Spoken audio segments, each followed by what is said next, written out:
Okay, calling to order the Joint Committee on Ways and Means and Health and Human Services. So this morning, we're going to hear from the Department of Human Services who will present their supplemental budget requests. Good morning. Good morning. Thank you, Chair. Thank you again for the openness and giving us an opportunity to come before you. So just quickly to highlight what the Department of Human Services, our vision is the people of Hawaii are thriving, and our mission is to encourage self-sufficiency, support the well-being of individuals, families, and communities in Hawaii, very similar to all your missions and goals. We provide vital benefit services and act as a building block for individual families in need to achieve sufficiency on their own terms. I just wanted to highlight that the department is made up of 6 staff offices, 4 divisions, and 4 administratively attached agencies, and 4 commissions. Within our staff office, and we have them here today to answer questions, we have our fiscal management, enterprise, technology, human resources, budget planning, administrative appeals, audit quality control, and research offices, and I'll introduce them later. We have our 4 division heads from Benefit Employment Support Services Division, Division for Vocational Rehabilitation, MedQuest, and Social Services Division. We also have Ben here from Hawaii Public Housing Authority, Office of Youth Services, State. Recess.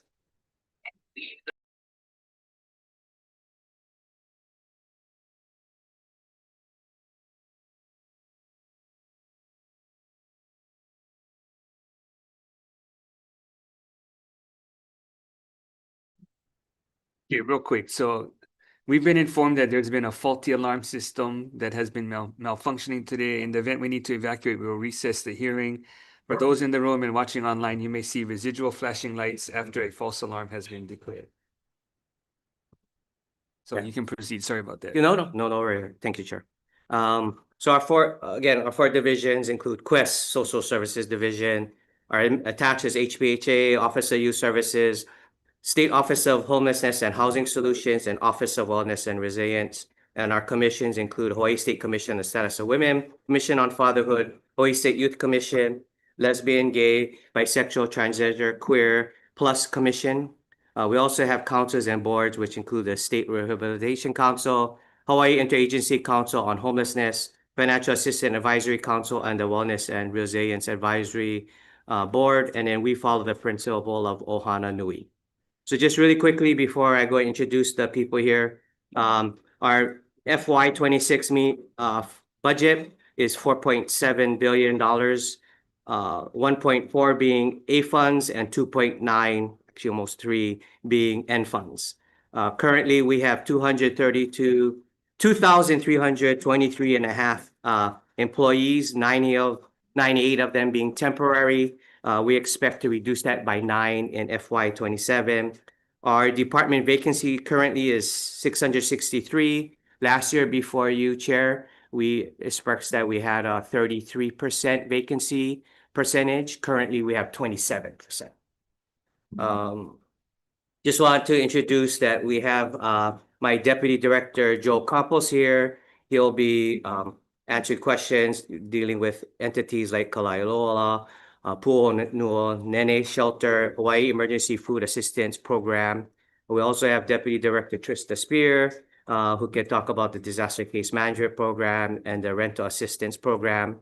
We also have here our heads of our staff offices, Carolina Agaran, who does our budget planning and management lead, Sheila Joy Olapani, our fiscal management officer, Jennifer Muroka, our HR lead, Dana Balansag, the Administrative Appeals Office, Keith Nagai, our Audit, Quality Control and Research Office, Mark Choi, but we have Ryan here to talk about Office of Enterprise Technology if you guys have questions. For our Benefit Employment Support Services Division, we have the 2 Scotts here, Scott Morishige and Scott Nakasone. For Social Services Division, we have Acting Administrator Eladine Olavao and her team. For Quest, we have Acting Administrator Meredith Nichols here and her team. For Division of Vocational Rehabilitation, we have Leah Diaz and her team. Hawaii Public Housing Authority, Hakeem couldn't be here due to for health reasons, so Ben Park will be here to answer any of your questions. We have Office of Youth Services, Leanne Gillespie, State Office of Homelessness and Housing Solution, Jun Yang is here. Office of Wellness and Resilience, we have Tia Hartsock. And we have Commissioner of Status of Women, Yasmin Cheney. Okay, just for real quick for some notable accomplishments that we did want to highlight. One is our Kaka'o program, which was a pilot program done with child welfare to support wellness checks. It also expanded to look to support families through giving them food boxes in partnership with the food banks and food pantries on every island. We also would like to acknowledge that we did the Hawaii Emergency Food Assistance Program, which provided $250 per person, SNAP recipients. If you may have questions, we have our Deputy Campos here to answer. We also have the Hawaii Child Wellness Incentive Pilot Program, which gives $50 gift cards to parents who request for their children getting to meet with their doctor. Also we would like to acknowledge that we have the Sunbucks program or the Summer EBT. That was where we give $177 to qualified children for feeding.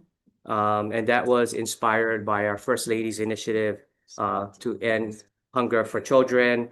We also have the Preschool Open Doors program, which was a subsidy that was expanded last year by Lieutenant Governor Sylvia Luke to be eligible for 2-year-olds and remove some of the accreditation burden and some problems. Okay. We will go quickly just to highlight. We have table 6 in front of you. Just really quickly, our priority ones were decided because even though they're across various program IDs, they all was in relation to the recent OBBA responses and the administrative changes that we are required to do to not incur penalties. Then if you look at our priorities 2 and 3, number 1. You want to go one by one? Okay. So that's the 4 million. Yes, the 4 million. That's for this staff. Okay, so what is the adjustment of the 79 positions?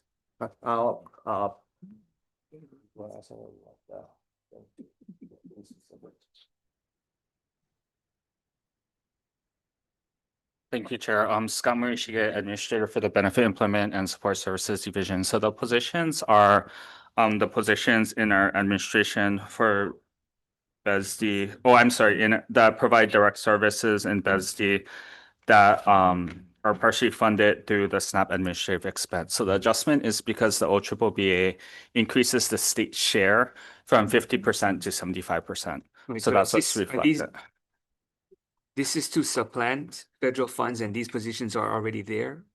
These are existing positions that currently the federal state split is 50-50, and it'd be adjusting to 25% federal, 75% state. So this is just to reflect, the increased amount of general funds we need, and then the number of positions are impacted by that are partially covered by those funds. Okay. But you don't show a reduction of the federal component of the positions. I believe there is the reduction that's in table 5, I believe. Table 9. Or table 5. I think in table 5. So table 5 reflects the reductions, and then table 4 is additions. Okay. Stay here because you got the next. And then so I can continue. Real quick, for the director though, the 79 position count, I guess, you just said you have like 600 some odd vacant positions. So why can't we take from there? Those are department wide across all of our different divisions and attached. these positions that are being requested are very specific to be able to address the changes that are being required by the feds, which is going to actually, we're waiting for rules to be promulgated by the feds. They're expected by June of this year. So right now, we are looking at it as ads, not being able to transfer, but- since those current But why positions. not trade off? Those positions that we do have throughout the department are valued in those specific areas. And they're specific, these are very specific to But we what can't do SD. transfers and trade-offs because if you only went down, what, 6%? Yeah, And you still have over 600, you're not gonna fill 600 positions. yeah, we are trying our best, but that would be a tall task, yes. We would open to looking at that. HR right now, we're trying to work with, the various entities to try to rewrite position descriptions to be able to fill and be more flexible. However, some of these positions are very specific, and it's not easily comparable with, especially with civil service No, I positions. get that. That's why I think the transfers and trade-offs. So you're just gonna reduce some of the positions you cannot fill. We will look at some of those You got some, positions. 2019. You didn't fill them by now. You gonna fill them? The goal is to, yes, we are targeting our very difficult to fill positions.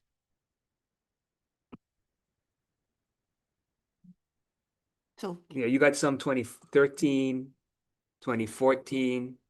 I mean, it's been vacant over 10 years. Yes, we are Good. aware of those that made the more than 4-year threshold on that list.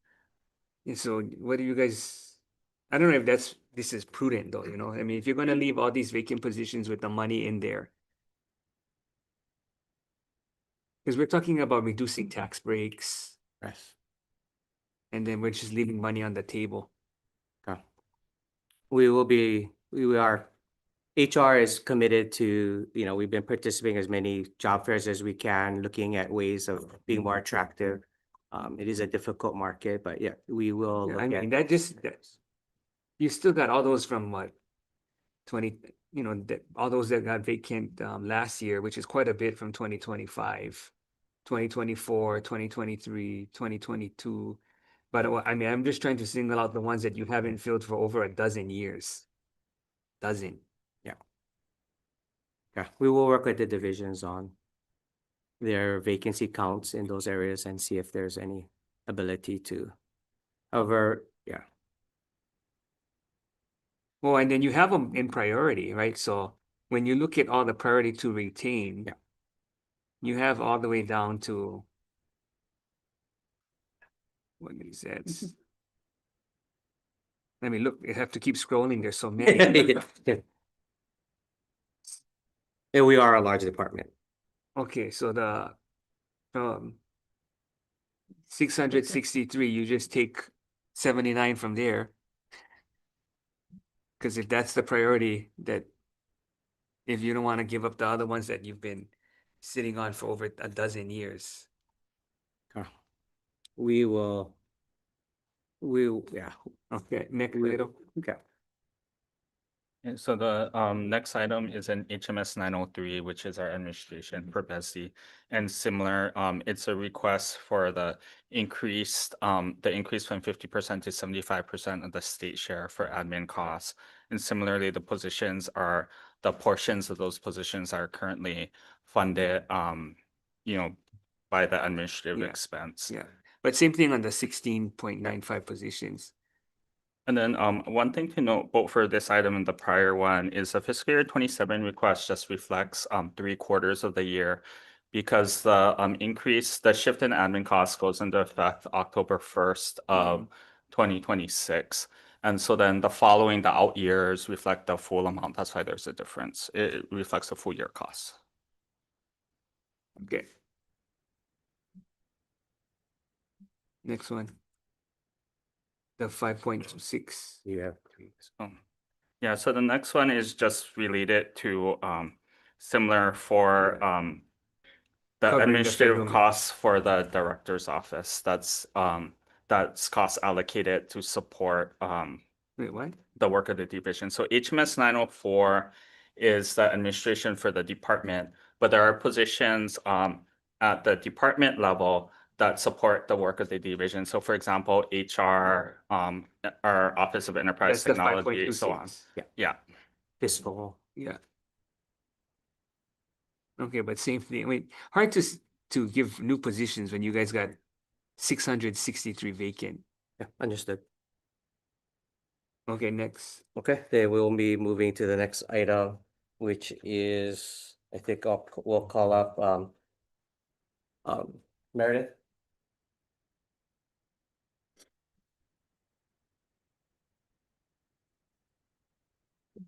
Maybe at the next time. Please cease operations and leave the building utilizing the nearest exit or fire exit. Aloha. Thanks for having us here today. We're looking at should I pause? Our system requirement and staff augmentation to implement, getting prepared for HR1. The HR1 bill, you've probably already heard, is going to be really demanding for the MedQuest and other programs. So this is helping, the funding being requested here is to help us gear up for all of the many system requirements we're going to have to put into place to be able to comply with the new requirements under HR1. Okay, but there's a match. There will be a match. So this is done at the budgeted at the high end because of the situation right now with the federal administration. We hope to have a higher match, but we don't have any guarantees from them right now. So the 30 million is just an estimate now. It's an estimate. It's an estimate. So as we We're get closer to conference, you guys will have a more precise. we will. Okay. Next. Okay. And yep.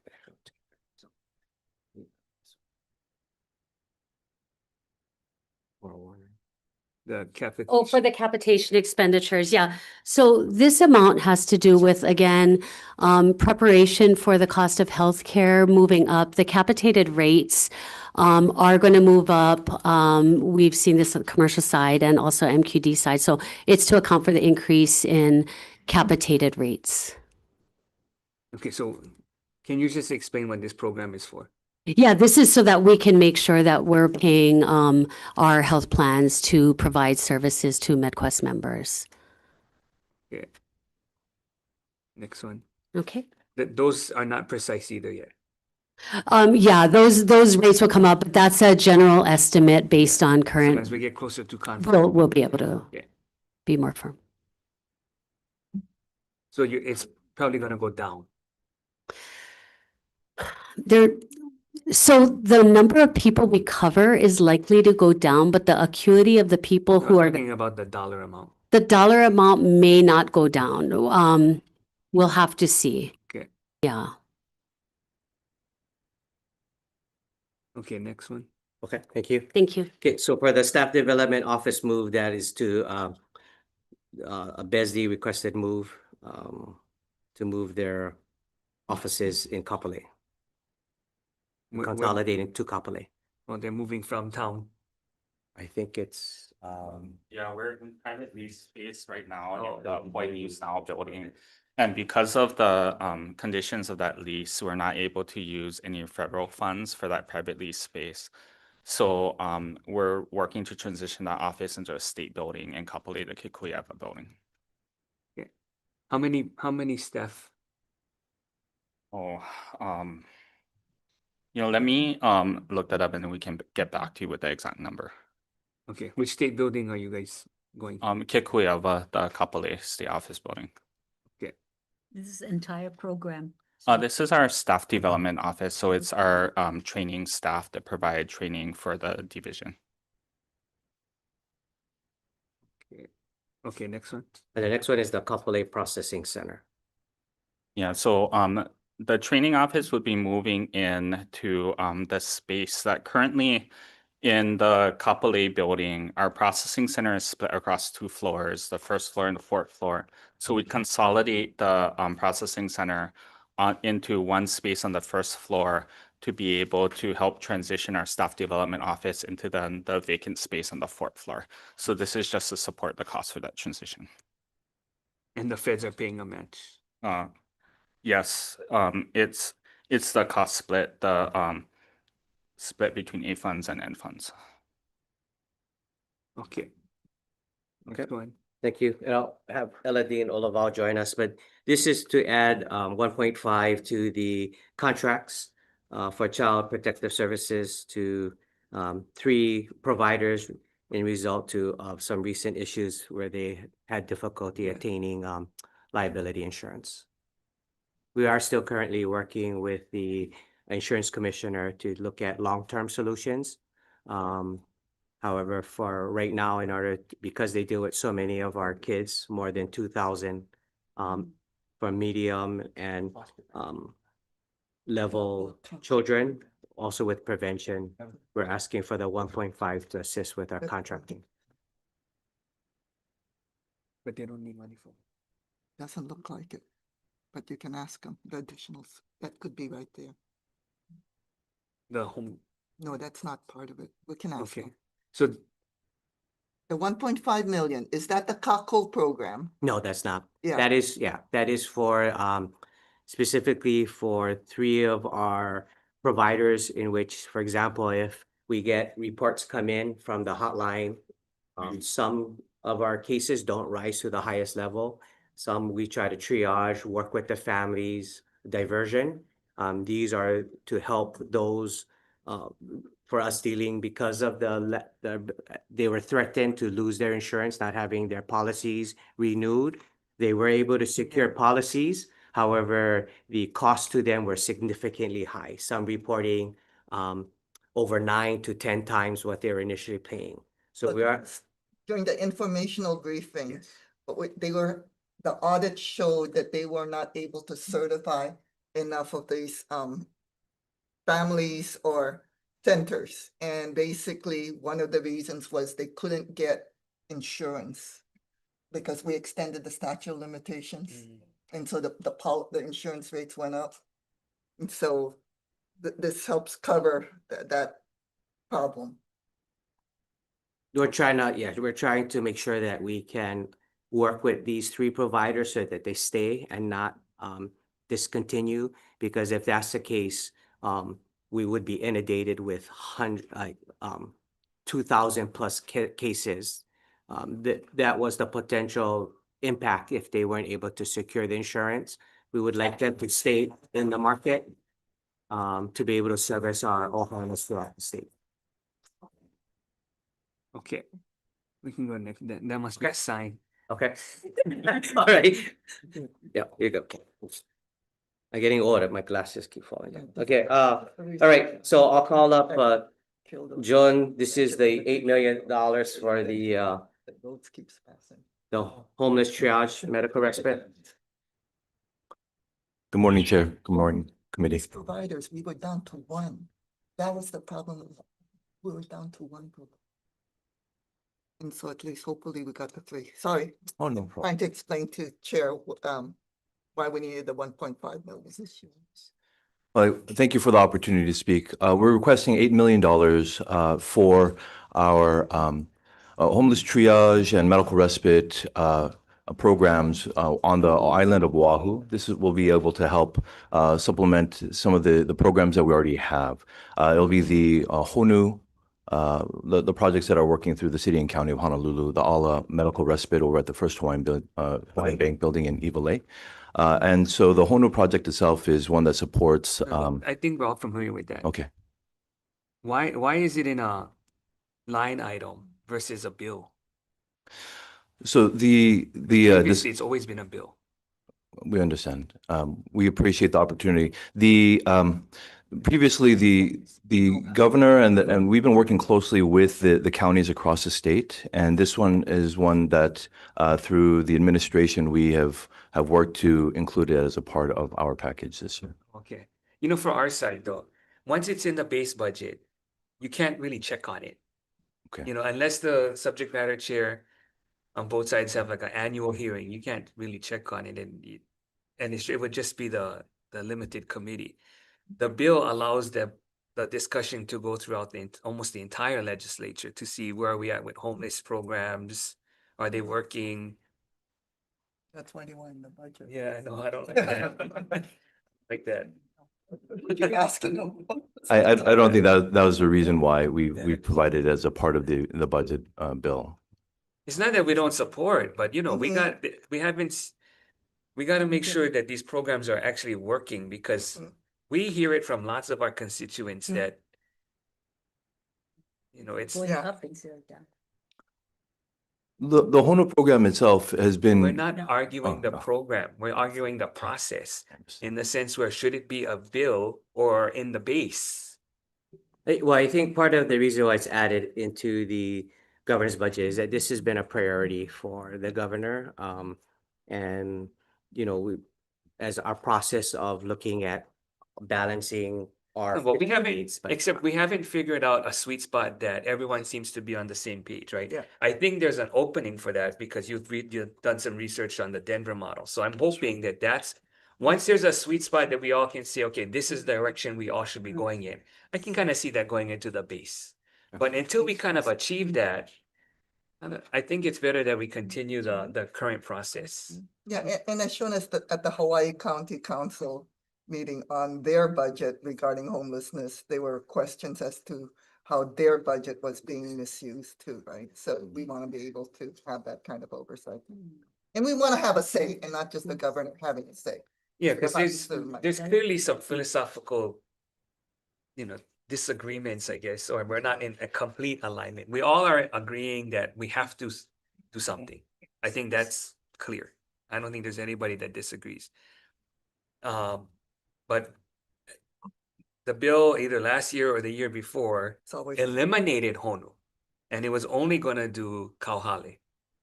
But the legislature was like, no, we gotta do both because we're not clear as to where we're headed.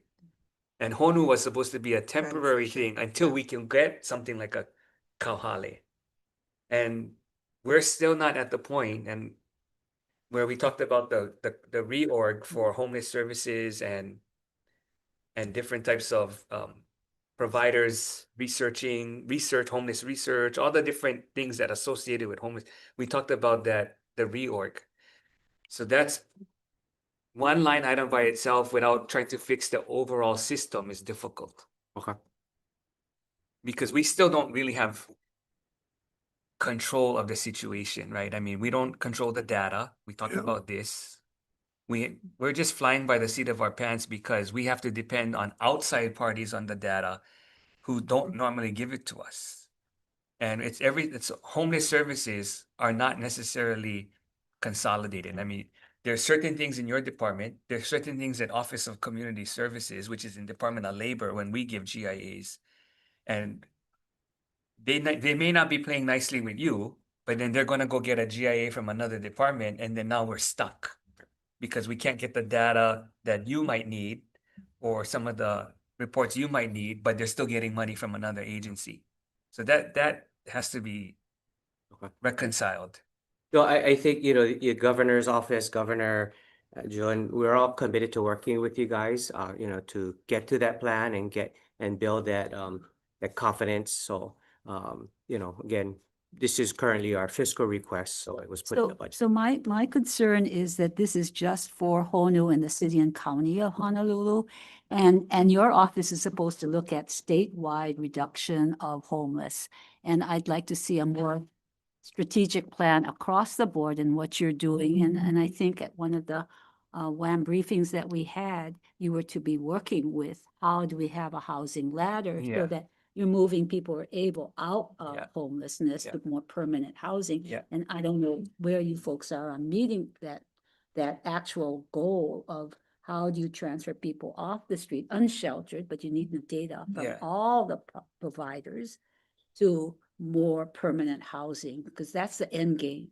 Thank more you, permanent, Senator. Yeah. Independent. That's right. I mean, and you know, we recognize that it may not be for everybody. Because if some people have either mental health issues or even, you know, physical challenges, and then they just need the assisted living no matter what, you know, we understand that, but we were supposed to get some kind of idea from you guys as to how we're looking at the overall system. Absolutely. Now, just to be able to, if able to respond, Do you this have a is, bill that you guys are gonna introduce though, based on our WAM brief conversations? We do not have a. So we're gonna work on something. Do you guys have at least something? Because if not, you're not getting this 8 million. We will get back to you on the status. Again, with everything, including looking at the whole process. June, you want to elaborate? But Absolutely. It's just too fragmented. What is the Yeah, system? we talked about a division, Yeah. one division that included Scott's program, I guess what the other Scott's program, June's program.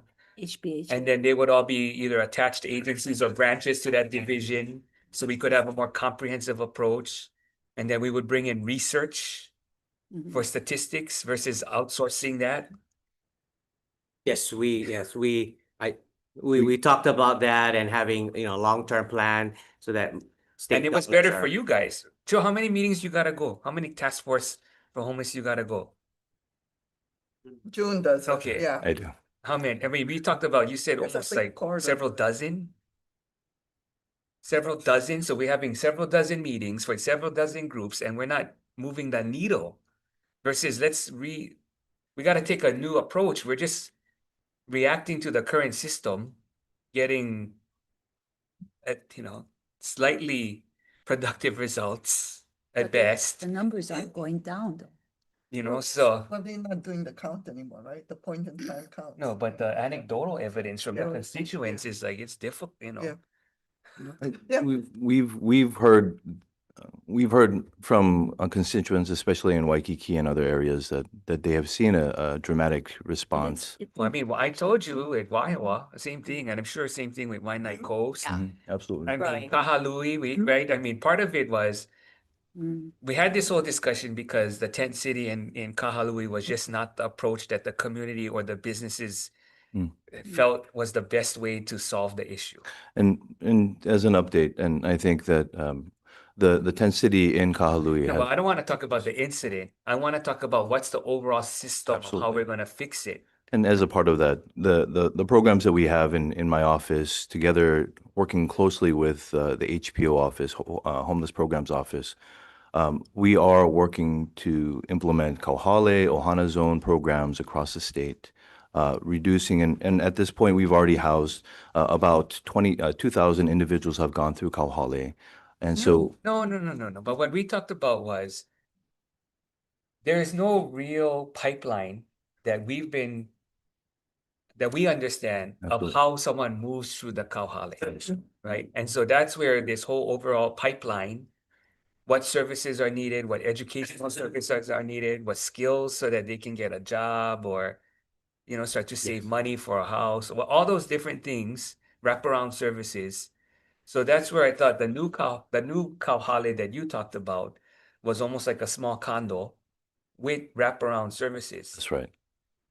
And so I thought we were kind of moving into that direction, but this is not how the budget is being reflected. This one is really to help kind of shore up anything that may have not been included in the last budget process. The HONU was supposed to be a continuation for this fiscal year as well, this coming fiscal year. And we wanted to make sure that the operations for the services that are provided through the ALA medical respite and for HONU will be continuing on this coming fiscal year.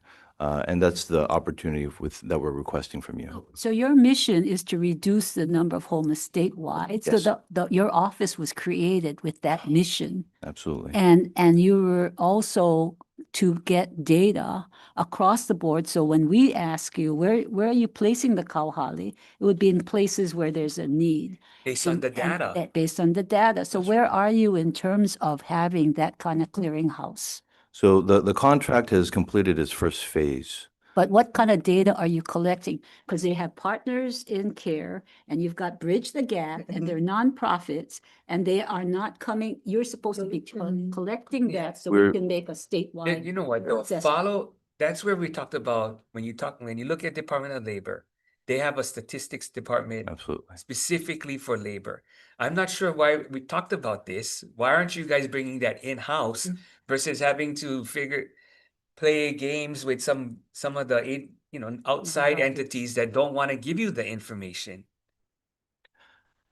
I mean, the HMIS, the difficult history of the HMIS over the past 2 decades We're trying to be able to bring that information collected Let's within. do that. No, we agree. Absolutely. Let's do that through a reorg of a bill, and then we can put this money in the bill. Mhm. But it should be a much more comprehensive approach in the bill.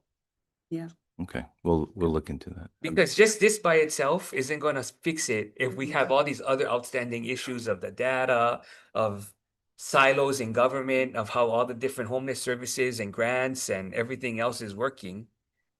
So you have one component moving forward and then the rest are still reacting to the current situation, but that's not, they don't have the tools and the resources or the authorities to react to today's time and space. This is a lot of money, $8 million just for one Band-Aid. So I think what we're asking for is a more systemic look, and that's what your office is charged to Yeah. do. Can I ask a Yeah. question? Oh, yeah. Okay, it's more a comment, Chair. My understanding, if we're asking for a bill, I think you're too late. Because my understanding is the administration is not going to require any agency right now that has not done a bill. No, and no, we know approved. that. And So- the subject No, matter but chair said she yeah. was willing to. Yeah, I'm willing to do it. Yeah, and so we It's had, got drafted. because she was at the WAM info Mhm. briefing when we talked about it. She said she was willing to work with you guys on a bill. And I have been asking you since you came into office that I wanted this comprehensive plan. Because I don't like the idea of just us giving you money and the administration having their own projects funded without the legislator, making sure that the monies that we fund are going to the right places. And then so Anyway, Okay, we we'll all follow- want the same thing, so I don't think this is like a, Yeah. you guys want something different than what we want. We want the same thing, but it has to be a lot more comprehensive and Yep. strategic. Okay. The tradition or the history has been every time there's a homeless issue, the legislature says, okay, how do we get ourselves out of this? And then you create Scott's branch. Okay, how do we get ourselves out of this? Okay, then now you create another branch 10 years later. Oh, how do we get ourselves out of this? Okay, now we just created June's. Right. So every time, and the public, that's what we tell the public. Oh, we're gonna solve this by just growing government. So now we have 3 or 4 branches, keep funding nonprofits, keep doing all these things, but then we still have so that's where, okay, instead of constantly just adding more and more, let's be strategic with what we have, which is kind of robust already. It's just in silos. So I do want to, I'll exit with this one last piece Yeah, is. I don't know if you can exit. Oh, I but- mean, if you have any other Say questions, of what course. you need to, yeah. I apologize. The in my short time here, we've been able to hold our homeless agency interagency council hearings or meetings twice so far. And we'll be holding our next one in March, and we hope to have representative from our Senate offices there. In there, we've talked about the 10-year comprehensive plan, and we are trying to revamp that plan to make sure that we have a comprehensive approach across all of our departments and to be able to end homelessness as we've Yeah, been but you're talking. not gonna be able to do that if you have a plan and you're talking about it, but then by law, there's no teeth Does it to it. follow?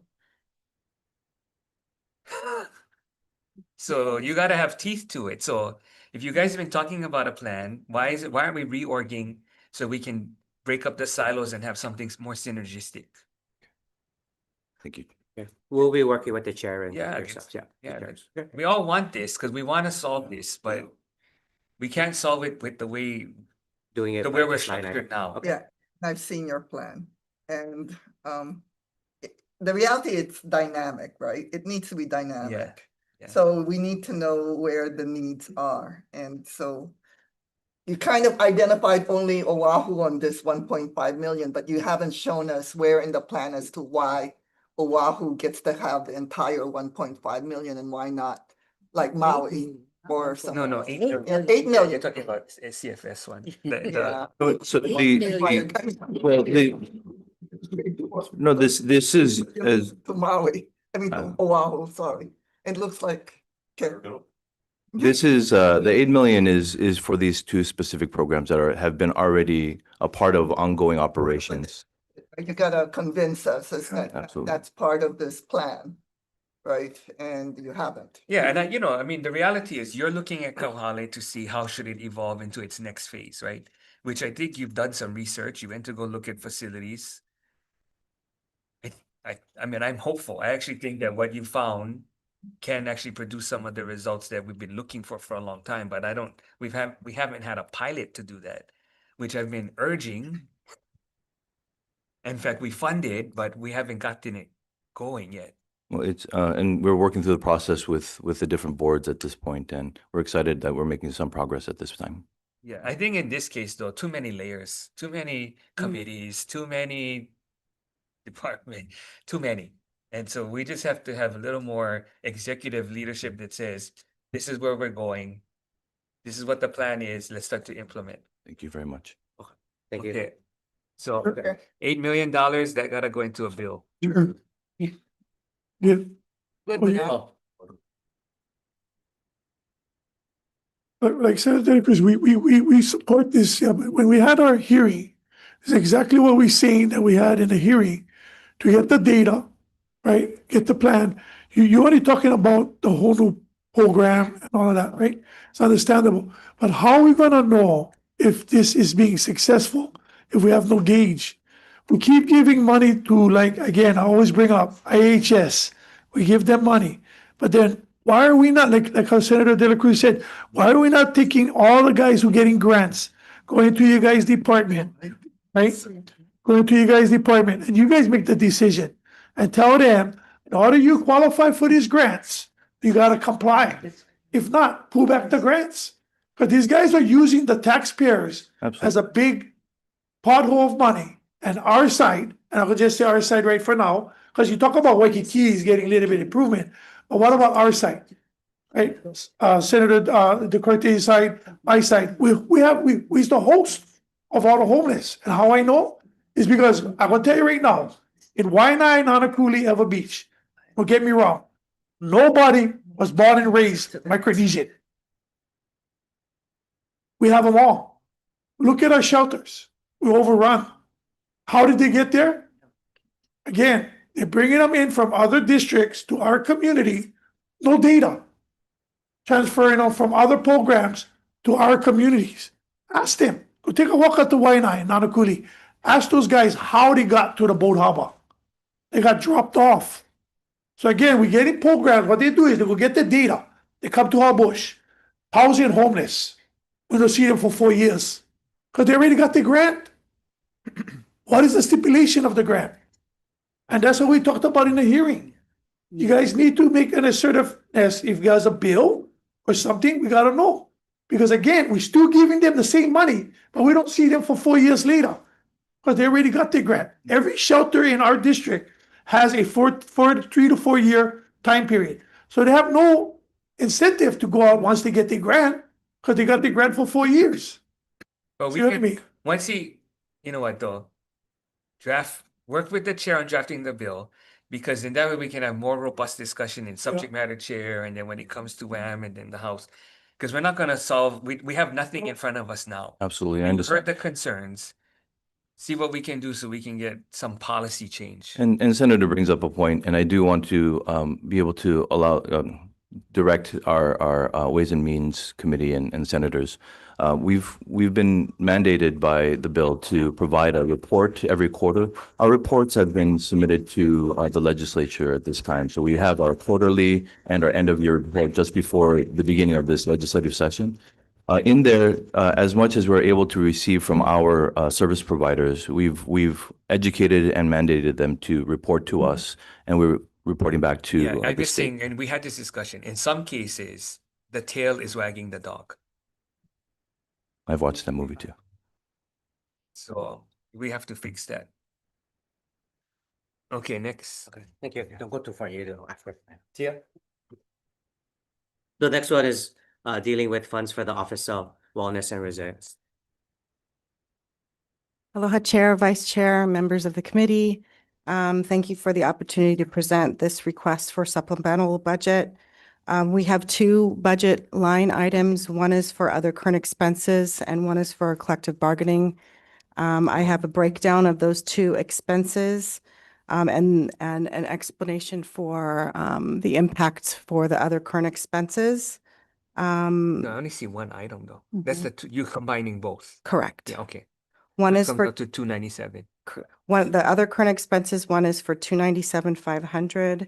This is specifically focusing on in two different areas. One is consultant services. This is broken down into $212,500. Oh, I see. I see. It's two down. Yeah, I here. see it. Sorry. One is for $212,500 for consultant services. This fund will be paying for the current contract that we have with University of Hawaii to be developing and distributing and disseminating, analyzing, and then populating the social determinants of health dashboard. That's in our legislation. The other part of that $212,500 is $85,000.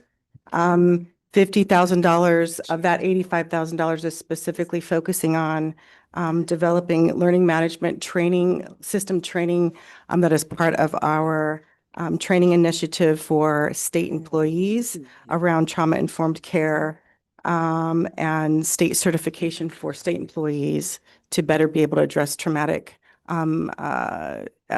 issues occurring in the workplace. The other part of it is for our annual summit that has been that's in our recommendations report from our task force, requiring the office to hold an annual summit. So that funding for $35,000 is for our annual summit. The last part of the other piece of the request is for $22,000. The $22,000 is a one-time ask of $12,000 to cover a one-time collective bargaining payout of $2,000 per employee that occurred last year for 6 positions. And then the other part of that is $10,080 is incremental funding to account for a collective bargaining increase that was not provided to the DHS on behalf of OWR for fiscal year So 26. how did you guys pay for it this last year? We had to adjust our current budget and OPE, you just get an OC. Okay.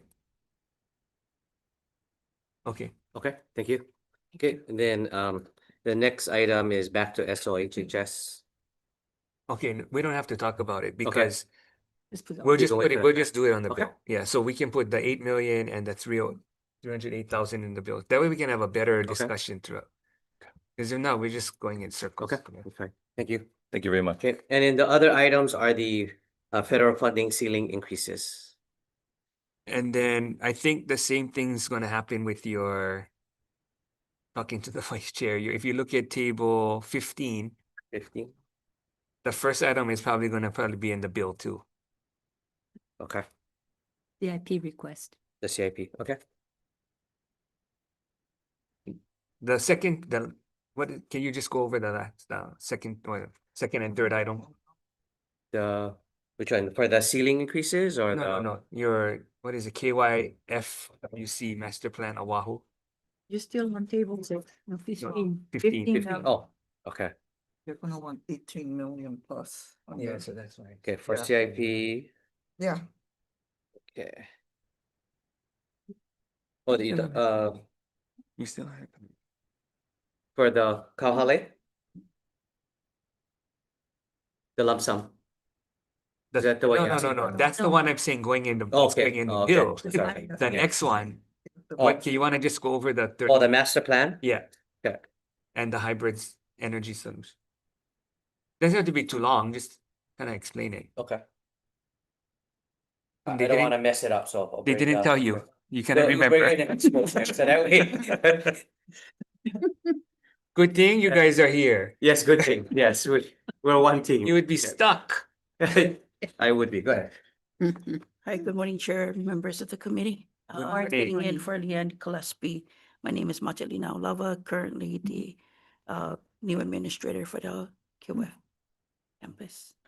No, so if you just go over you just need the money for the master plan Yes, for the campus. this is for the continuum of what we have already done. They've completed the reports, and now we're going on to the next phase of the for the campus review, for the continuum. But this is established, right, already? Uh, yeah. Is it? Sorry, this is, Huh. This is to plan it to build it out, or is it to? yes, this is the second phase of. It's already, yeah, initial. this is, it already began. We're Yeah. just needing the additional for phase two. Yeah, right? for phase. So the construction didn't begin though. Oh, and we're No. not even there, far from that. Okay, this is really plan and design then. Correct. Still in that first part of And that. then, so why do you need the energy solutions money now? Oh, you're talking about the energy solution. Yeah, well, that second half for the Yes, the No, 3 million. Oh, To the governance. No, the 6. well, it's on you. Oh, okay. Sorry. Yes, so we are, so that is, that's separate part of the CIP. So for that one is we're looking to try to see how we can find ways and means to conserve the energy. The campus utilized so much of the energy, so we're looking at efficient ways to, for that. Yeah. Where is this located? Oh, okay, yeah. It's on the site. It's on Yeah. site, yes. So we're requesting. This, how many for, acres total? Of 500. Yeah, You mean the whole thing? yeah, even this the- is the one that used to be the prison. It's Behind It's the still, elementary school. it's still identified as the Hawai'i Youth Correctional Yeah. Facility, the entire the campus, whole cap. that the name has changed to the Kauai. Yeah, but the services are not the same, right? The services has changed. Yeah. With the reform, it has helped us to look at minimizing the secured numbers of the kids in there. So what we're looking at of all the different Oh, yeah, campuses, we do yeah. have Yeah, the it's a homelessness whole program. kind It's a of- whole new Yeah. approach to it. Because then when we visited there was some, well, a lot of the buildings are really old. Yes. Right? And then some of it, you're leasing to some nonprofits for We have that partnership corrective for the or growth. rehab We have the purposes, partnerships, right? correct. And then some the state's doing. Yeah, the state is doing, we have the Yeah, three so different the departments. master plan is gonna help. Are we gonna renovate all of it? or- No, there are certain part of there are buildings that are no longer in existence, that we do need to. Demolish. Yeah, Yeah. to build those new ones. Okay, And then there's also that we do need, because they're super old and we need to keep up with it to meet the requirements of building codes. We need to renovate those buildings. okay. Just one question, since we're talking about that item. I noticed that the 10 million is into the 27th year, 2027. So the plan you're working on right now is only on the 3 million, then you're Correct. earlier, okay. Yes, so it's only part of it of phase 2. Okay, so you're not actually ready into the next session then, the next phase? No, I think we do. What is the timeline for the master plan completion? we're being ambitious and saying 10 years. Hopefully Oh. faster than that. Wow. Well, hopefully faster, but we all know this is us being hopeful, but also we know that there's quite a lot of different processes that go into You know, this is historical so buildings and important, you know, everything. because if the sooner we can get to our kids, to get them in the right direction and the support they need, you know, they can be more productive citizens and. We definitely hope so, because it has shown such a change. From the numbers from 193 used to be 10 years ago, we have moved now to the current Oh, yeah, population of that's why 2032. We should try to figure out, Yeah, well, earlier. yeah, And we have, we're working back on zero growth again. So there's quite a lot of work that goes into it. It is super, super important. yeah. But realistically, that's what I'm saying 10 years for now, because we're hoping to at least build it by phases. Well, I think that it depends on what the master plan says the overall cost is, and then what the phases are. Okay. I will get that number and get back Yep. to you guys. Yeah, We'll- well, yeah, we'll- you can talk yep. to the vice chair, but the sooner we can get these kind of services up, then it helps, our keiki a lot faster. Yes. Because Like where a are lot. these kids now? Where are you sending them off to when they're not? No, they're there. They're there. It's just that they're in 30. stands, So- well, they're in substandard buildings, Yeah. or two, there's not enough space there because some of the buildings are demolished Yes. or The old. goal of the campus is that we do have the secured facility, which now only holds about 32 kids. Currently, that's our current population. all the outside programs that we would like to see happen is because there's the belief that if we lock up our kids, we do more detriment to them Yeah, and end up exactly. in the adult system. Oh, yeah. And that's the reason. Yeah. So all of this building is creating the different Oh, programs. yeah. We currently have a vocational program that is supported by by Kinea. We have the homelessness We program support that all of it. rise. We just want it faster. Yeah. Yeah, so So we'll work on the waiting. plan. So Yes, we'll yeah, work on the yeah. plan and get We'll back respond, yeah, to you guys about it. We'll give it to both chairs. Any other questions? Okay, you know what, though, on behalf of the committee, you guys work with our most vulnerable population, so we really appreciate, it's not easy work. Is you probably go home, cannot sleep, you know, That's correct. and so, you know, we really do appreciate what you guys are doing, because it does help Hawaii, and the faster and the more resources we can provide the most needy and vulnerable people who need help, then they can become productive citizens. So we really appreciate the work you guys are doing. Don't mind the questions. We're just trying to get you to do it faster. Okay, yes. Yeah. All right. And thank you for helping the director. Oh, yes. They Yeah, do a lot. Any other questions? Okay, thank you. Okay.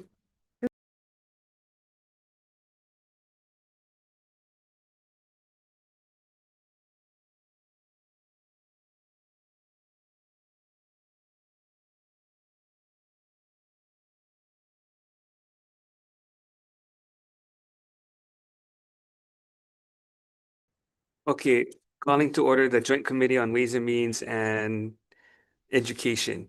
So this afternoon, we're going to hear from the University of Hawaii, who will present their non-existent supplemental budget requests. Okay, good afternoon. Good afternoon. Good afternoon to all of you. Thank you for the opportunity to be here. Chair Dela Cruz, Chair Kim, Vice Chair Kadani, and Vice Chair Morawaki, and the members of the Ways and Means and Higher Education Committees. My name is Wendy Hensel. I'm honored to serve as the president of the University of Hawaii. Thank you again for the opportunity to be here today and talk a bit about the achievements of our past year and the Board of Regents budget requests. I'm pleased to introduce two members of the leadership team who are here with me today, Board of Regents Vice Chair Mike Miyahira and Vice President for Budget and Finance, Luis Salaveria. I'm also pleased, as you can see, to have a large number of leaders from the system behind me who are here and the campuses to support our testimony today. In my first year as president of the university, our team worked to implement transformative programs and opportunities to enhance academic excellence, eradicate barriers to student success, and infuse innovation and design thinking across the system for effectiveness and efficiency. The university is wholeheartedly committed to collaborating with the governor, the legislature, community business leaders, and other stakeholders to turn this vision into a reality. Excuse me. Your support for our mission, of course, is essential for lasting impact. We also understand the funding we receive from the state brings with it accountability for results. And to that end, I appreciate the opportunity to take just a moment to share with you a few key highlights that created forward momentum this past year. Our focus on students is unrelenting, and UH launched Direct to UH in conjunction with the Department of Education, which allows public high school seniors to apply to 9 out of our 10 campuses with just a few short clicks. The goal is not only to encourage more applicants, but also to create earlier connections that allow us to show how our range of career and degree programs meet the needs of our students. As of just a few days ago, I can say that there are 18% unique higher applicants year to date, so very significant effect, as well as a 45% increase in applications overall. UH 2025 fall enrollment also reached a record at 51,000, a 2% increase from fall 2024, the third year of consecutive growth. To ensure a common standard of care and support for all of our students, regardless of the campus they sit on, we commenced a system-wide rollout of integrated student success technology, including EAB Navigate and Edify. EAB Navigate uses predictive analytics to flag students at risk and trigger early outreach from faculty or advisors. This technology plays a very important role in our comprehensive evaluation of system-wide barriers to students' retention and graduation rates. Our extramurally funded research set yet another record at $734 million in 2025, the fourth consecutive year underscoring our role as a leader in innovation and academic excellence, as well as a key partner with all of you in bringing significant dollars into the state. Simultaneously, our philanthropic support shattered previous records, reaching $171.7 million to support students, faculty, and groundbreaking research. To lead the state through transitions occurring as a result of the advance of generative AI, we've launched a system-wide AI strategy and created an Office of Academic Technology and Innovation, headed by the UH's first AI czar, created a task force to develop recommendations for strategic investments and secure system-wide infrastructure. Our goal is a comprehensive plan to equip every student and educator with AI skills and lead the state through this technological revolution. To enhance effectiveness, accountability, and transparency, we are redesigning our leadership positions and structures. Recognizing we have work to do in workforce development, we are exploring the creation of a unified associate vice president for workforce development. We've also begun the separation of the two positions that I personally hold, president of the system and chancellor of the Manoa campus, and launched a pilot combination of leadership across UH West Oahu and Leeward Community Colleges to explore how more integrated operations at these two campuses might fuel innovation and workforce responsiveness for West and Central Oahu. The forward momentum I describe here is particularly notable because it occurred in an environment of significant challenge resulting from shifts at the federal level. As of mid-December, 85 extramural grants totaling $109 million have been terminated due to shifting federal priorities. An additional $80 million has received notice a few weeks ago that it is at risk due to a December U.S. Department of Education finding that minority-serving programs are unconstitutional. An additional $70 million are also at risk but have not been noticed as of yet. The university has and will continue to navigate these waters in thoughtful partnership with all of you, and we appreciate your support.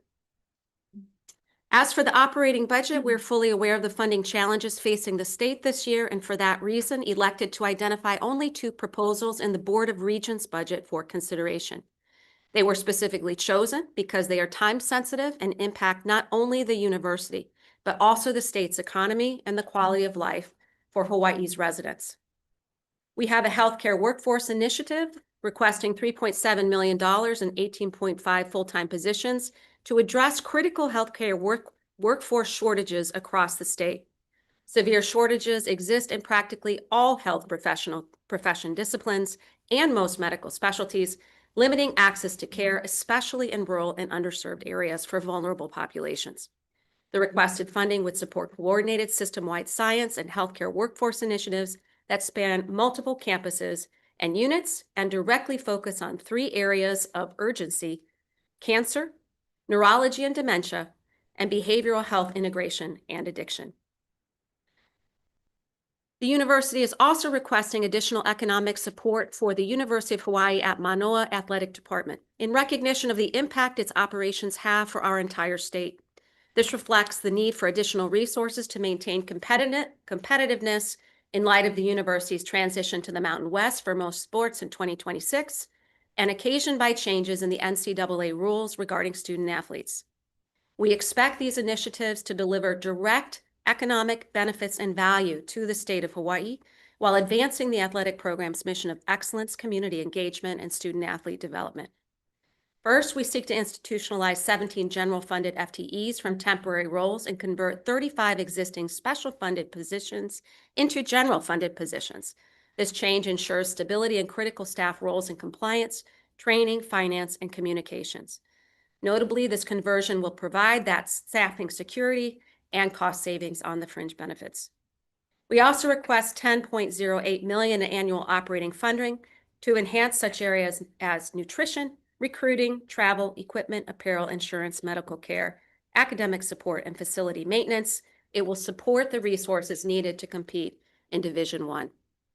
Finally, $5 million annually is requested to establish an institutional name, image, and likeness program, or NIL, that provides fair and competitive compensation to student athletes. In the current landscape of collegiate sports, NIL opportunities are critical for retaining local talent and attracting elite athletes who can elevate Hawaii's national profile.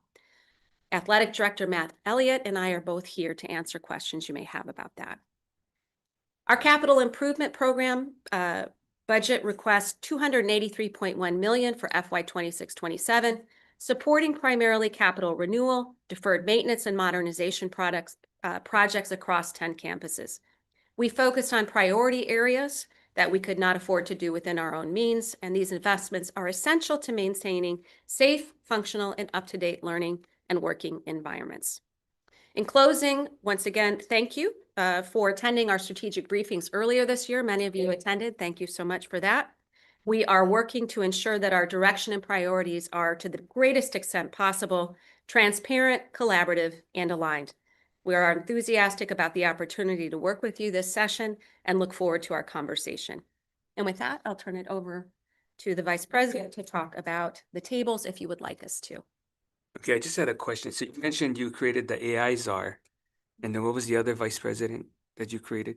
We did not create another one. We are considering, and we'll put forward to the Board of Regents, an associate vice president for workforce development that combines the different programs across in multiple places into a centralized unit that can really drive change across our economy and workforce. Okay, so that would be almost a reorg from the current VP of Academic Affairs. Right now, we have workforce development positions sitting both at the community colleges and under the system level vice president for academic affairs. So this would involve a reorganization. That's correct. But that has not yet, that one I mentioned because it is so critical to our workforce initiatives, but has not yet been approved by the Board of Regents. Okay, and so how would P20 fit into that? That's a good question. That remains to be seen in conversations as we work through where it really belongs. But again, my thought is we need to have an orchestrated ecosystem where all the different pieces of workforce development are reporting to a single point of contact that is focused on innovation and rapid deployment. Yeah. And probably better ways to hold people accountable. Absolutely. So how would the performance-based funding fit into that? So let me write my notes here. One of the first things that I was interested in looking at in performance-based funding was how does it not just reflect the number of degrees that we grant? You know, those things will wax and wane depending on demographics and enrollment and things of that nature. Those are important statistics, and they have driven how we've done performance funding. We are moving to a new system of performance funding that is much more tied to outcomes of who, once they matriculate, do they graduate? Are they retained? What are the workforce outcomes once they come in? So that would all be connected as part of this as we're talking about, as I said, an ecosystem of accountability and aligned direction across the system. Yeah. So the outcomes have sort of gone around this, right? How many students graduated? Do they graduate on time? That's been in the original performance-based budgeting. And over the years, the university has not met the metrics that they had set up. So have you redone the metrics? We are in the process of doing that right now. For the last 6 months, we've been exploring what are the metrics that actually reflect impact and frankly, also reflect effort. It's one thing, there are conditions, some of them we can control, some of them we can't. What we want to do is infuse and reward innovation that attempts to move the needle, even if sometimes it fails, in order to continue to really spur that type of growth and development where people don't meet the standards. So yeah, we're I would say 80% done of looking through that at this point, and we'd be happy to share the specific metrics that we're looking at with you. Yes, because in the meantime, that money is sitting there and the university has been taking advantage of all of it, even though they didn't meet the outcomes and met the metrics that you folks devised. And so that money, it's meant to incentivize. And when you don't meet it, then you're not supposed to be able to keep it. But the UHS has kept it. And I know we've talked about this. Yeah, I can't speak to what the operational structure of the legislation is. My understanding is it does not revert back to the state. What I can tell you is when I came in, the money that was left over was specifically identified for high impact, scaled student success intervention technology. again, on the, it's one thing to reward outcomes, but it means nothing if we're not incentivizing additional growth and development of those metric attainments. And so that was frankly one of the first things that I did was ask, where is that money and how can we deploy it for the reason for which it was allocated, which is student outcome. I certainly agree, but again, UH came up with the metrics, not us. And so if you don't meet your own goals, then, and that's why we had a bill last year and hopefully a bill this year saying, if you don't meet your goals, then you shouldn't be able to keep it. It should come back to the state. So how are you creating, I guess, goals or metrics for the existing system currently? In lieu terms of of performing? Yeah, I mean, while you're waiting to reestablish or reorganize, what are the metrics? Happens once a year in terms of that assessment. So since I've been here, we've done this once, and I can call it, want to come up and speak. I call it my Vice President of Academic Affairs, who will have more of the historical piece of it. Maybe Debbie, you can answer that first. Sure. Aloha, everyone. Debbie Halbert, Vice President for Academic Strategy. What we did this year was use the last year's performance metrics to allocate the funding to the different campuses. What portion of the funding got allocated? Let me pull that up. Because you didn't meet the goals, right? Not all of them. Yeah, the goals in the past performance is really that it's sort of set on it was originally set on the aspirational 55 by 25. And so we backtracked from that. And that's how we got to the increases over time. So the goals were not necessarily intended or were not potentially reachable in any given year.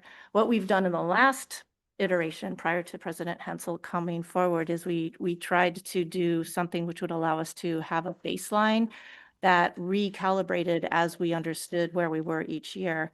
And so that's how we allocated it last time. Based on what though? Based on a 3-year average of achievement on the metrics itself, if that makes sense. Achieving what? Well, we have the specific metrics, including graduation rates, retention rates. The last one, performance metrics also included specific categories of students that we hoped to see increases in. So again, these were aligned with the legislation itself. Okay, but how much of it was based on graduation rates in areas of need? Or is it just? Oh, yes. graduated- So one of the specific ones is Pell eligible students, et cetera. And then of course we had Native Hawaiian students, Pacific Island students, and Filipino students as identified as targeted populations who have No, I'm talking graduation about, rates. we need teachers. So how many are we graduating more teachers? We need healthcare workers. Are we graduating more healthcare workers? The performance funding was more general than that, but we do have individual Yeah, but it should initiatives be along based on those the things. needs of Hawaii, the state. If not, they're not in sync. So Well, the classic. We don't have the new microphones in here, right? You need, yeah.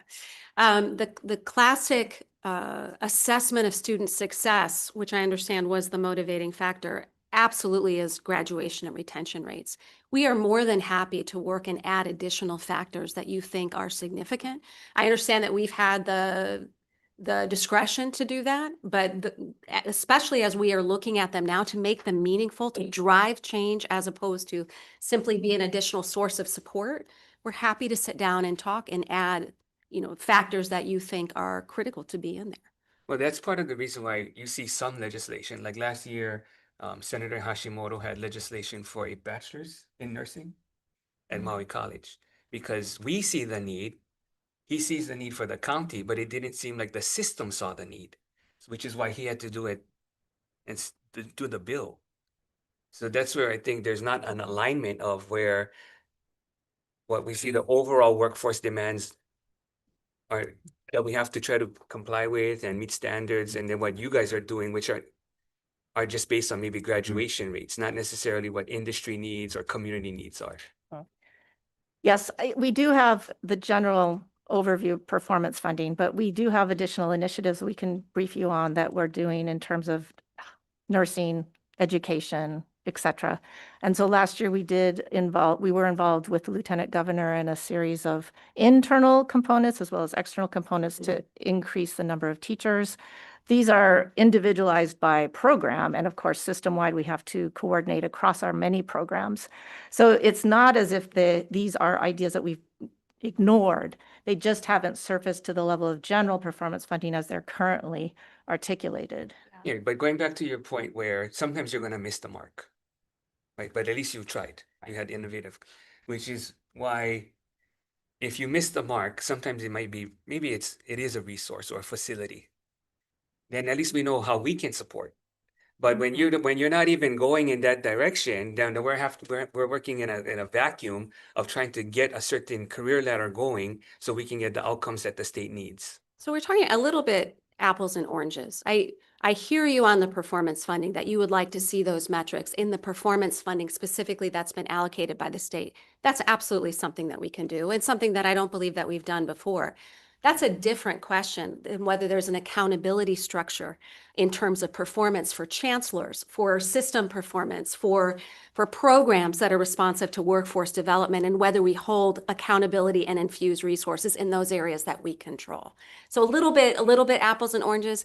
But either way, if we know that you're trying to try to meet the demands of the industry and the community and you fall short, then we could assist in some manner, either through funding or funding a facility or funding, it doesn't matter, apples or oranges. If wherever you're short and you're trying to meet industry and community needs and you need our help, if we can see that, okay, that's legitimate and we want to help, then we want to, versus you're doing your thing and we're doing our thing, because the bill was legislatively introduced. It wasn't as at a request of the system.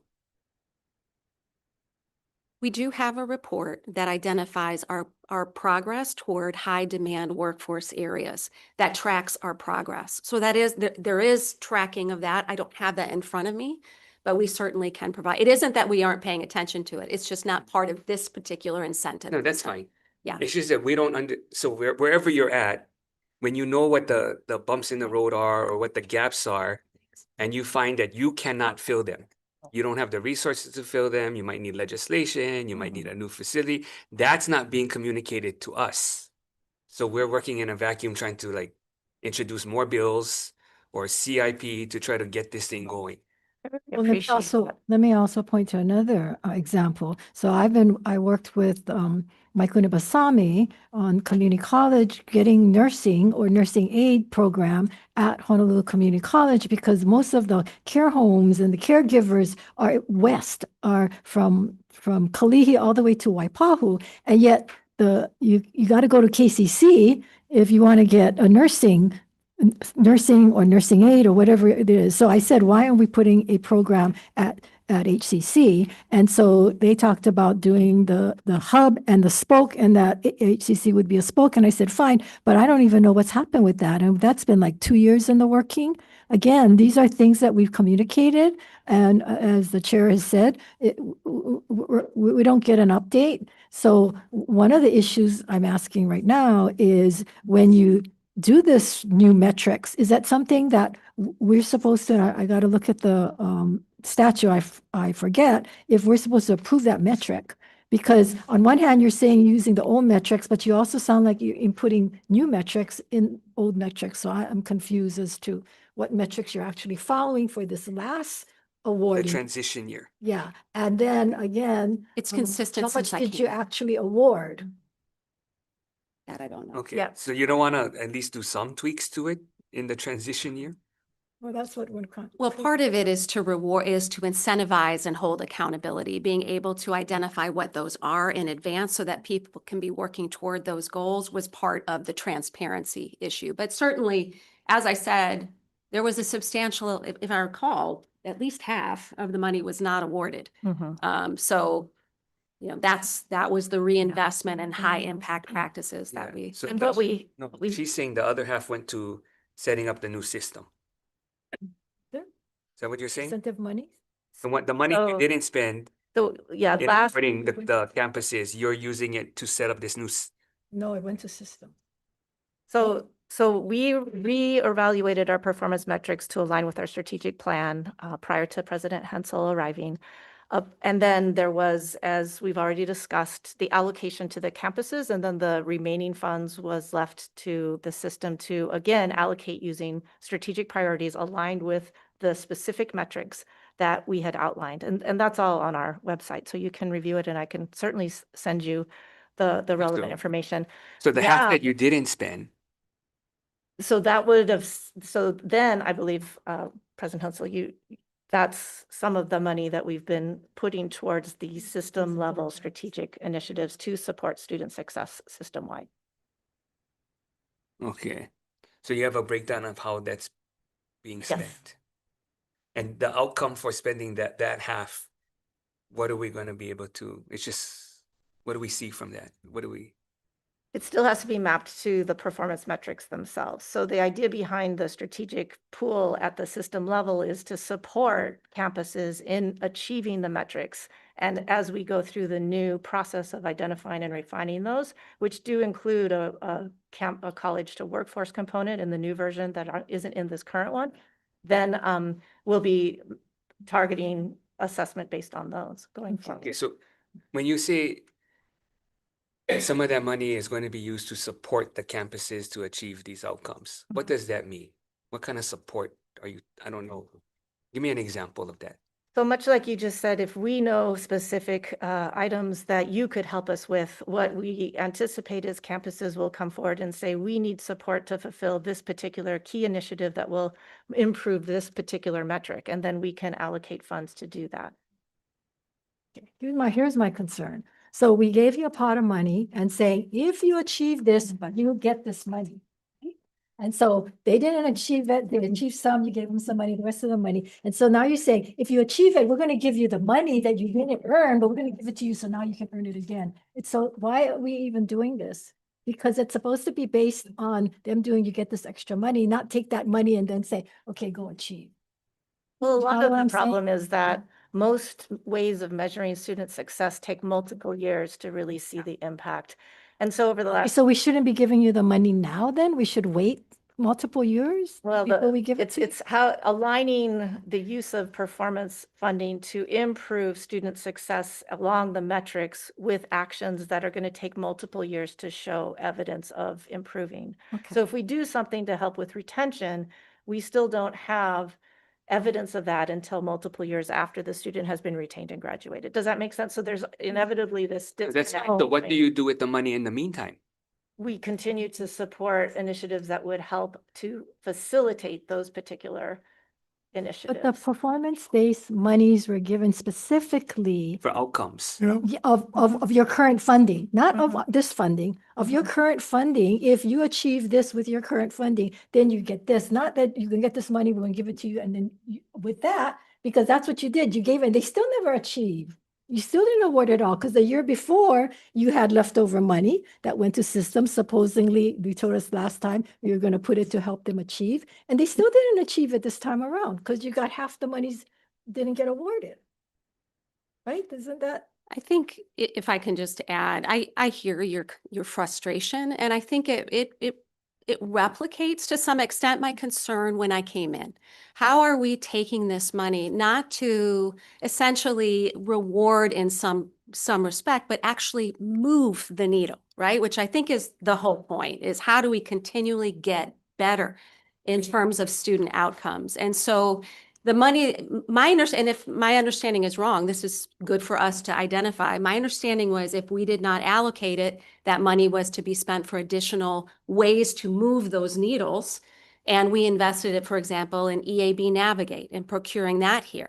Because what used to happen was that money would go out in multiple different avenues. Say, for example, faculty development, where you've got a few, good stuff. People are getting better at something, but not high impact best practices that move needles, have been shown to move needles across multiple universities. And so EAB Navigate is that tool. And we took that money for that outcome. And you should see results from that. And we're happy to report those next year. I mean, it's still being implemented. But the point was always to have that accountability by implementing significant high impact practices that actually move outcomes. Senator Ngo. Okay, yes, thank you. I'm very impressed with you, President, to include, this is the first time I think that we've heard from Manoa and the administration and the university. We finally added athletics as an interest of your priority, and we certainly appreciate that as well. But with regards to our chair, he has been very an item that he's always been It's not encouraged to do. The but 5 is- million is not for Hilo, you know. I know, but because it goes If to you're UH Med. impressed by that, good for you. It goes to UH Med, but we also have the encouragement from UH Manoa to our Hilo campus, and they've been a big supporter. But what I was going to say is our chair has always been involved with encouraging workforce development. And I'm really happy and pleased that the Board of Regents added the healthcare initiatives, because we know statewide, particularly, it needs help and encouragement, and we need to keep our workforce with the doctors. However, I'd like to go on to our CIP budget that the Board of Regents approved.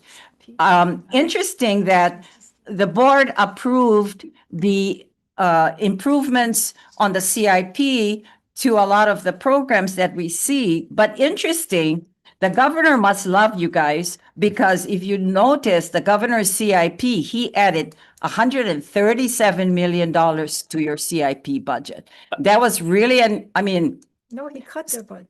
did they cut it? The governor's They- No, budget? no, so you 83. you have to compare what the Board of Regents asked for versus what the governor. That's what I'm looking at. Yes, Chair. no, so you should look at table 4. Correct. So if you notice, I noticed that the community colleges from the governor's budget included a lot more than what the board approved. No, you're reading it wrong. Really? Yeah, Yeah. US, you can explain. There were. That there- will go yeah. to the table then. So there, to there get are, into it. there's the Board of Regents request, Right. Senator, and then there's the request understand that that. as we gone through the process, through But the- Budget and Finance and the Governor's Yes. Executive. Okay, maybe we Budget. can just cut to the Okay. chase. How much in dollar amount, necessarily every item, did the Board of Regents approve for operating? For operating? For operating. For operating, it was approximately $18 million. Okay, 18 million. And Yeah. how much did the Board of Regents approve for CIP? About 280 million. Okay, so and how much did you get in operating? We got 0. Okay, and how much did you get in CIP? We got 130, approximately 130. So that's about half. Correct. They cut That's it. right. Okay, so Yeah. So they're not getting. so they got a quarter of what their total ask is. We're appreciative of anything that we can get, given the financial situation. Chair. It's up because I can see why you're happy for the 5 million in since Hilo. Well, the reason I ask is that because it seems like that community colleges, I wanted to know the benefits for the neighbor islands. Because according to what I understand, and I think the governor was interested in actually giving a lot more money to the community colleges, Give and to them make the sure that we best. have our fair share with programs with the community colleges for our neighbor No, island there's campuses. nothing in there for operating. Cut 10 million. And that's the question I was going to ask is where is the support that we're getting for our community colleges that benefit our neighbor island campuses? So on the CIP side, Senator, we did go in, we do have, as part of the governor's package, approximately $20 million that was added for community college, capital renewal and deferred maintenance. And so this is kind of their But lump sum. historically, when it came to community colleges, the majority of the money that went to community college were legislative ads. Exactly. Yes. That's correct. No, but you're saying it's 5th floor. I'm Well, saying it's 2nd and 3rd. okay. I think you got it mixed up. And again, we're appreciative of anything that you are willing to. By 20 million, right? No. As you just said. Yeah, but No. he asked for 30 and he only gave them 20. Okay. So let me just go on record to say that historically, we have given monies to the community colleges. Okay, so Senator Inouye. However, I remember the last fiscal officer or VP bashed us for giving money to the community college and not to Manoa, and based it on the square footage, based it on the number of students, and bashed us for giving it to the community college instead of Manoa. Remember that? He wrote it, it's in writing. I remember that, and I can't So speak you for the. can- And I can't speak for the previous Vice President of Budget and Finance, but I mean, I think there is an understanding that, you know, the legislature does play a significant role in terms of how funds are allocated to us. And it is our responsibility to, you know, to try and meet the amount of legislative intent that's being put forward. But this particular request and what we're trying to accomplish with the community college system is, you know, there is a significant deferred maintenance backlog throughout the university system. And, you know, in order to just maintain, just to keep up to it, we would need approximately $100 million a year. Okay. Yeah. So let me ask this question then. And by the way, really got to commend you for holding your budget forum. I watched it. And I think that's the first time ever that I've seen that the administration held something like this. And I think it was well received. They did a whole budget for the university as well as the public. But at that meeting, Calbert, your person you succeeded, had a presentation on the current balance that there's $420 million that you folks have. And of that, for the reserve, the regions only require $175 million for that reserve. So you have 245 million above the reserve. And I guess my question is, well, how is that money being looked at? And if you're asking for monies for housing or for R&M and you need 100 million, well, you have 245 million. So how are you utilizing this? So with the balances, especially in the balances. The CCs, the community No, college. this is just overall cash balance. okay. Cash balance. Yeah. You know, and the tuition and fees. This is system or both or separate?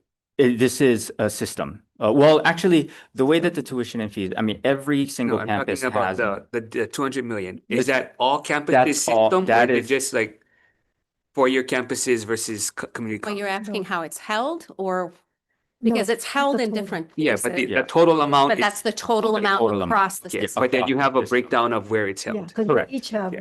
We reserve. maintain an account for each individual campus and how much in TFSF is contributed by each particular campus. Yes. So, yeah, so you have approximately 245 million more than what the Board of Regents require you to have in reserve. And I understand you want to keep a healthy reserve, but you know, these are times when you're asking for funding and everybody's cutting back. So, you know, where's this money? And if the legislature was to sweep some of this money, you wouldn't want that, right? Yeah. Well, as you can see from the original Board of Regents budget request, we did not ask for any additional money, except in two areas, as I said, that were primarily focused on state impact or where you may choose to have additional investment because of the effects on the state. We have are having detailed conversation about strategic investment at a moment when we are hemorrhaging money, as you know, from the loss on the federal side. As I said, we're up to, I guess, $110 million we've lost already with another 150 million that are potentially When you at say risk. you're lost, in what areas did you lose it? We Research? could give you a research, but also many student-facing programs through Title Okay. III, Because we need to see that Native list. Hawaiian serving Not program. necessarily research, because you're taking in $700 million in research, so, but in operating, It's the difference between a snapshot and the projection, right? The snapshot was beautiful. The projection, because they are multi-year grants, you will not see major changes in that in a single moment. But you will see, as I said, what we've seen in the last 6 months, for example, is already a diminution of about 50% of new awards and new funding. So it is quite a significant, and that's before you come into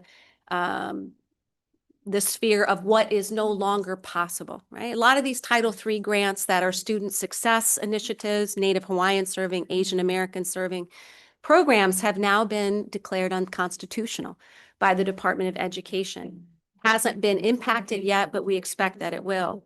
All of which is a long way to say, we are absolutely looking at those funds to handle our own business, do strategic investment in student success, AI, workforce development, et cetera. So that's the plan for that funding. Yeah. That's why we did not come with additional asks to the legislature. okay, so, but some of that money can be used, say, for your NIL requests. 5 million, right? Or for your health initiative, Yeah. as well, right? All of those, well, did you want to say something? Yes, it can, but there is also, because these are balances that are carried over time and, expenses such as nil are going to be year over year expenses. The sustainability of reserve balances as you continue to draw that down, I think that there's a inherent discussion around how we utilize those reserves. And I think President, as I come on board, was really talking about how do we strategically deploy those reserves and those cash balances going forward. But expenses such as nil, Senator, and I understand what it is that you're saying, will continue to go on and would end up eroding the balances of the TFSF,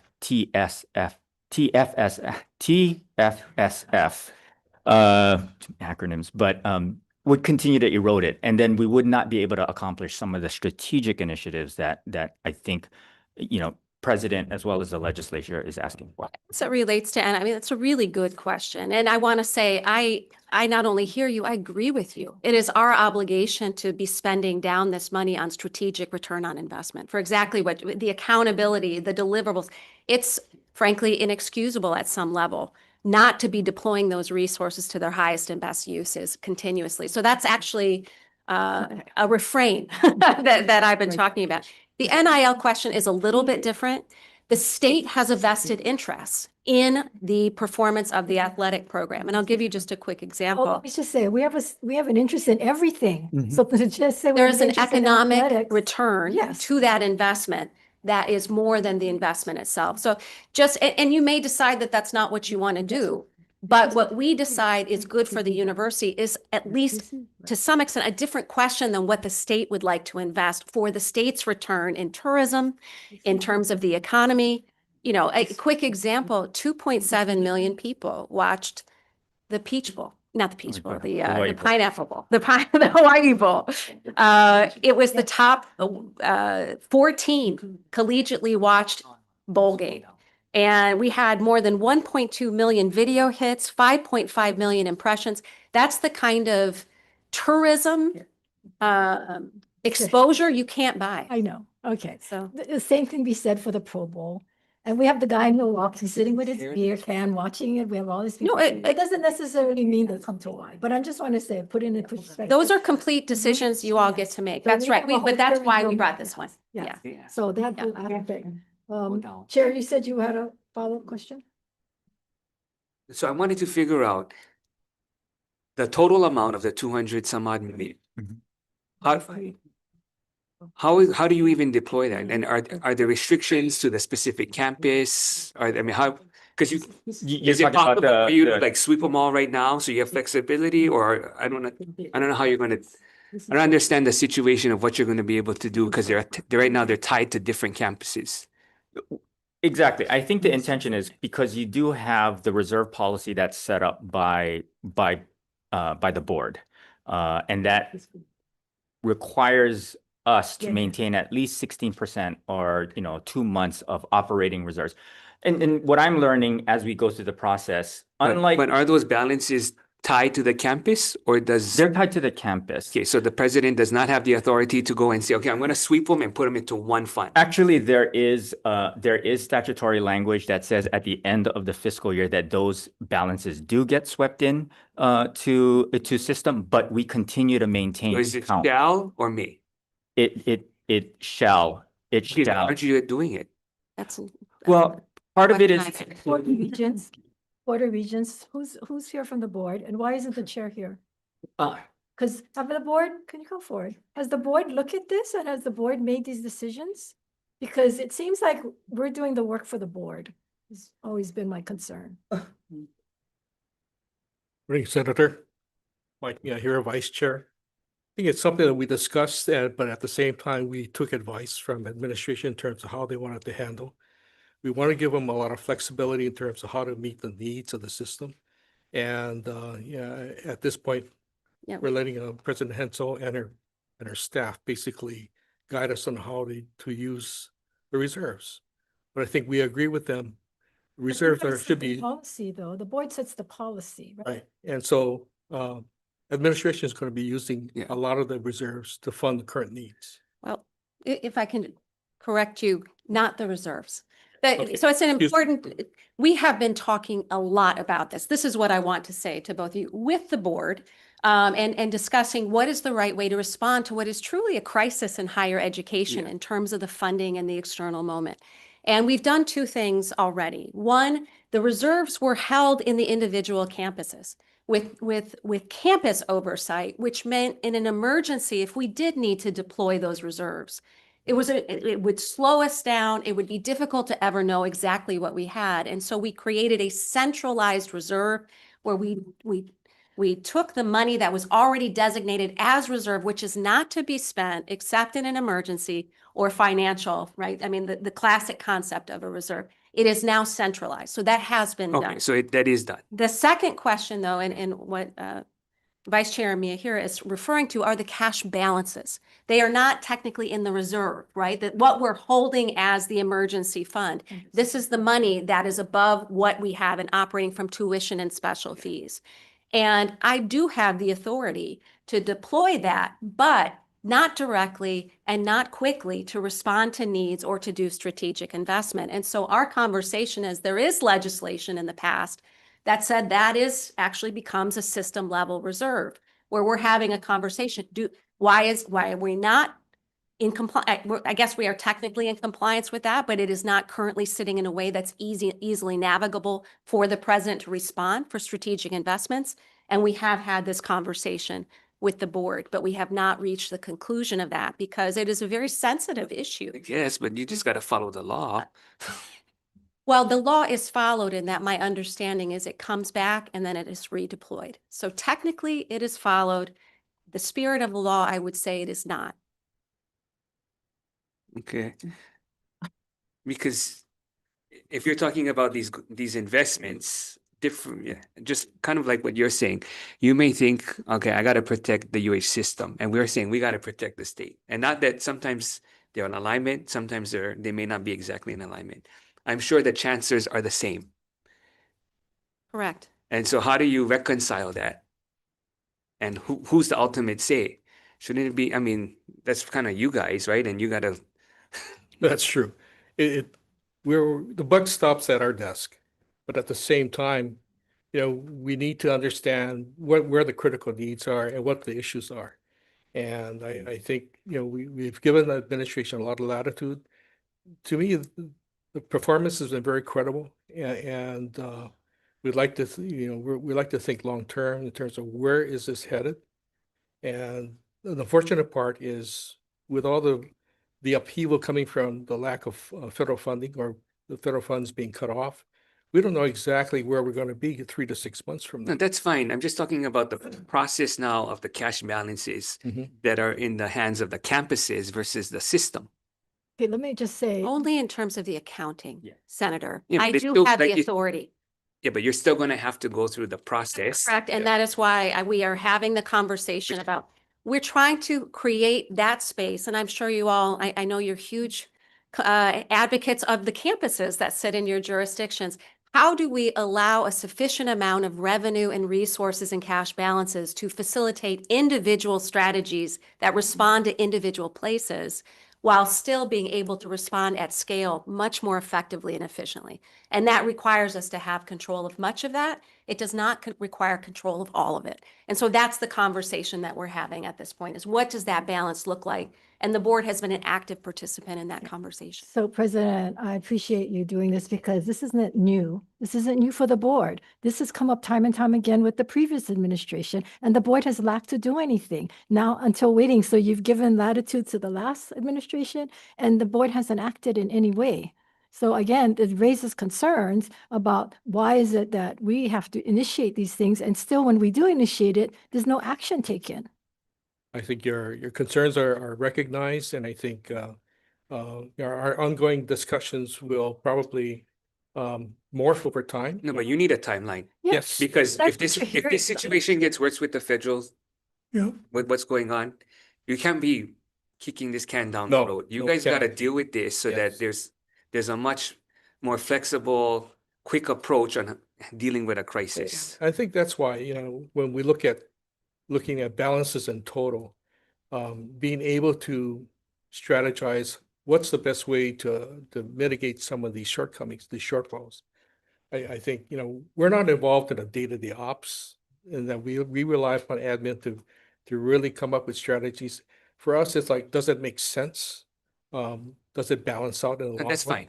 Yeah. The discussions are okay. I'm saying you need a timeline to figure, so that you guys can make a decision to give the president the flexibility they may need to deal with the current fiscal situation and the federal situation. Noted. Not And just I keep did talking receive about that. it. They did get, I have to give credit to you. They did for the consolidation of the reserves. So that was step one. So we have taken action very recently. And then this is the next piece, which is the bigger piece for Okay, the so what's operating. the timeline on this next piece? It would have to be done by June or July. Well, let me just add, so I watched the hearings, right? And then you folks looked at the budget. Never once did I hear you guys talk about the leftover, the funds, the balances, how it can be used. None of those questions get asked in your board meetings. Well, I don't guess- know if the discussion is taking place, but it's certainly not taking place in public, certainly not taking place in the board meetings. So I'm not sure when you say these conversations or these discussions are taking place, that it's happening, Noted. right? We shall make sure that they're in the public realm. Because I said, what about this? Why aren't you guys asking this? And it's not. Yelling at the TV. Your concerns are noted, Senator Kim. Better the TV than you guys. Sure. Senator Varela. Couple of things. What was being said, I understand you guys always bringing up the fact now, that's the big, I guess, elephant or key, whatever in the room, about the federal cutbacks. But this issue that we're talking about was before, you guys knowing about the federal shortfall. So now we're talking about you guys like do the name recognition, right? If there's is there an economic, going to have an economic return on the investment? If you're talking about 145 million in a fund, there's a surplus. Are we going to be able to use some of that for ongoing situations? Because what bothers me is that, we're going to do this name recognition, $5 million, yeah? But again, what is not just you guys, but what is the department? The athletic department, what are they doing? Is the AD here? Yep. So, just a quick one. So my understanding is that when we was looking for another aide, I guess another athletic director or a person to run our sports, we came up with the fact of how much money did you raise since you've been there? You, not people around you. How much money did you raise? And what is the ongoing funds that, like fundraising or whatever you're doing for raise money for the program? Sure. Good afternoon, Chair, Vice Chair, everybody of the committee. My name is Matt Elliott. I'm the Director of Athletics at the University of Hawaii, Manoa. Thank you for the question, Senator. Appreciate the opportunity to be here and talk about our program and what we've done so far. So you're asking about fundraising efforts over the course of the last 6 months, if I understand correctly. Your fundraising. Is that right? Your fund, I just want yours. to know how much you have raised How much personally. you had raised, because, we're talking about, $5 million in the name recognition. So I think, what I like know specifically is that how much have you personally raised for the NIL or the for UH athletics, period? I don't think there's any dollar that I raise individually. I work with a team, with the development staff and with our coaches. Many of our meetings are as a group, and we have brought in terms of the NIL dollars, we've brought in about $1.5 million in the last 6 months. The reason why I'm saying this is because the whole reason for, I guess, having chosen you or you applied for the position, that was one of the stipulations on what you was going to bring to the table, not people around you. This was brought up before, so I just want to know how in depth or what is your day-to-day in trying to raise funding? I mean, you're telling me that you have a team and you guys make 1.5 million, but you yourself, what did you direct you yourself in raising these kinds of funds? Because again, we're telling the taxpayers, and I don't agree, you guys know I was in a meeting, I don't agree paying our athletes a dime to keep them. Playing in Hawaii, full scholarships, all of these benefits, lodging, food, everything, that should be a benefit. There's no place like Hawaii to be. But okay, you guys all agree, the region, everybody agree with that, fine, everybody kind of good with that. But I'd like to know, what are you going to be doing to compensate the 5 million or whatever you're gonna do for athletics. That's the thing. Because again, you guys want the taxpayers to foot the bill to say, hey, Donovan is a good player. I'm gonna go give him 500,000 to keep him. You see what I'm saying? So again, right? And then we do that, and then Donovan flops out. Right? His name recognition, you're not that great. But we're paying 500,000. You know what? Won't tell everybody. I tried to keep that a secret. But what I'm saying is, you see what I'm saying, right? We're going to invest. Well, what is the return on the investment? You know, that's what we need to know. I think at its core, and if an athletics department is successful and thriving, it does many things. But the three main things it does is it provides academic and educational opportunities, and we are doing that. We have 500 student athletes who are enrolled at UH Manoa. They are about 200 plus who are members of the band who are engaged with athletics. We have over 150 who are employees, student employees who are engaged with athletics. We're graduating. We got over 150 degrees earned last year by the student athletes and a 3.18 GPA. So we're creating opportunities, educational opportunities through athletics. Second, athletics is a source of pride and joy for this state, for the entire community. It's an opportunity to bring people forward and put together our best foot. As President Hensel said, 2.7 million people watching Hawaii on television during the bowl game is an extraordinary opportunity for us to be seen and for our state to be put and to recognize the excellence that happens there. And then third, we should be driving economic impact for the state. Absolutely. And that is something that we had a study in 2015 that showed that the number of jobs that are created as part of athletics, the number of tax dollars that are generated from athletics. And we would like to refresh that so that we can give you an updated report that will show what is the current model, the current system showing. But I do believe, yes, absolutely, that the dollars invested into athletics do generate a return that is significant for the state overall. Appreciate that. Again, I just wanted to just to bring back, again, I don't want to keep chewing this gum, but again, that was one of the criterias. Maybe she For- asked the president that because she made the selection. Yeah, so that was one of the criteria. So You mean in terms of the is to philanthropy? for No. money. One of the criteria that was put out as to when they're looking for a new athletic director, is that what you're talking about, right? Yeah. That one of it, the key thing Yeah, was the not being ability to able to- raise money, bring money in from outside, right? And there were candidates Sure. that had that opportunity. So I guess the question they're saying is that this is the appointment, and is that criteria being done? I think anybody that comes into a new position in 6 months and raises 1.5 million has satisfied my expectations. in Let's that clarify regard. the 1.5 million. Where did that 1.5 million come? Did it come from the consolidation of monies from the foundation? No, these are new dollars that have been raised since July 1st, specifically for NIL. And that's just for NIL. We've also been raising dollars for operations. So This is- none of it came from the foundation. No, this is all That's 100% new source. dollars. Yes. Can we get that record? Because my understanding is it came from the foundation,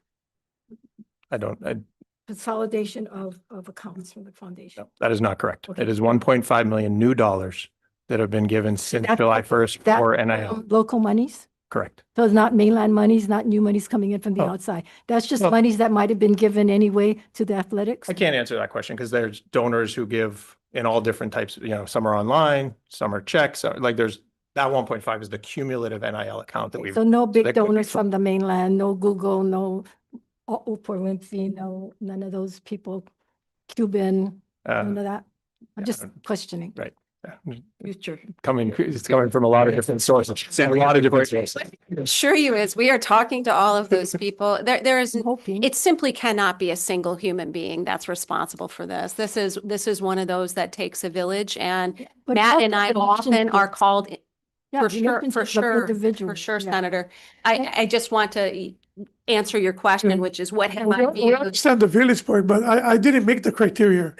It was one of the criterias that the region came in on the selecting of the AD. We didn't come up with the criteria.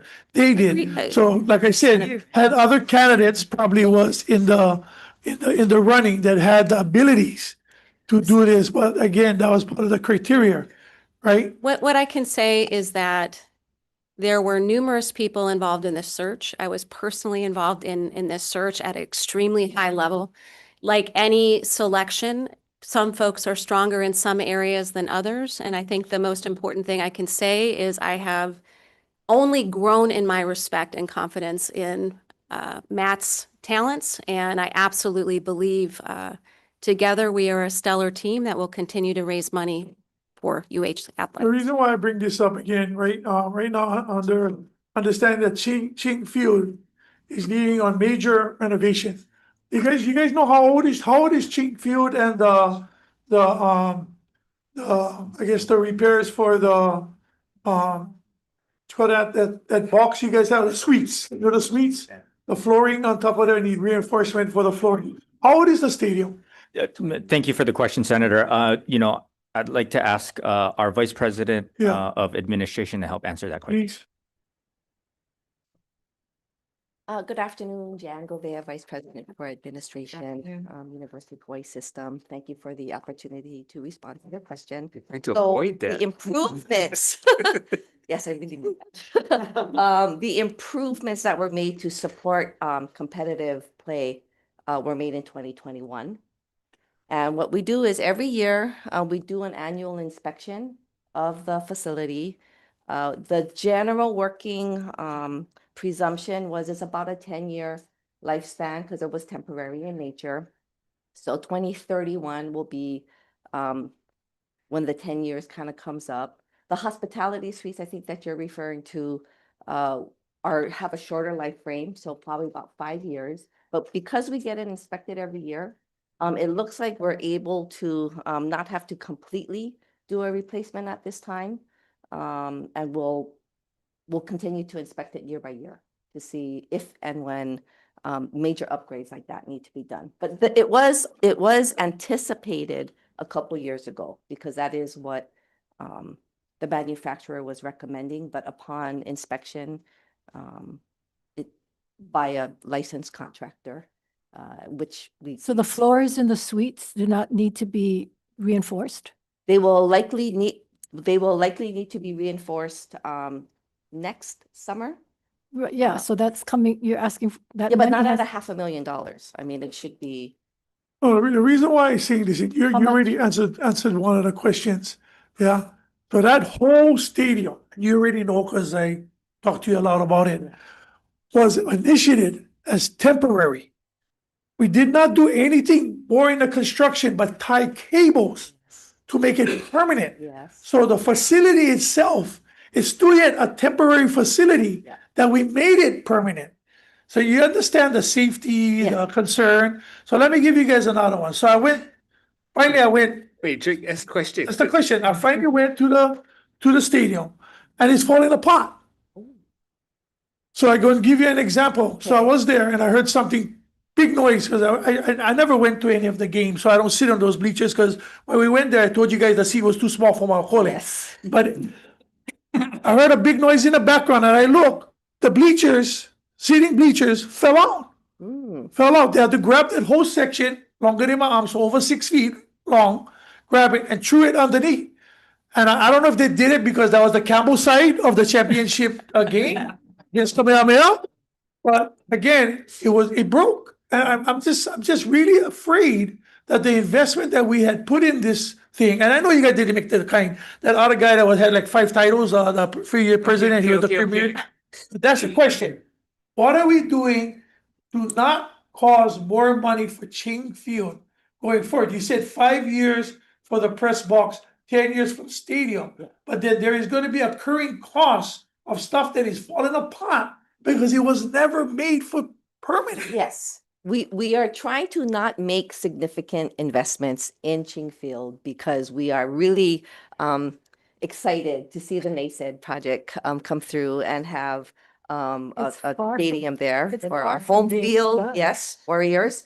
So, and really, we do rely on our annual inspections as well as we do inspect the facility before each game.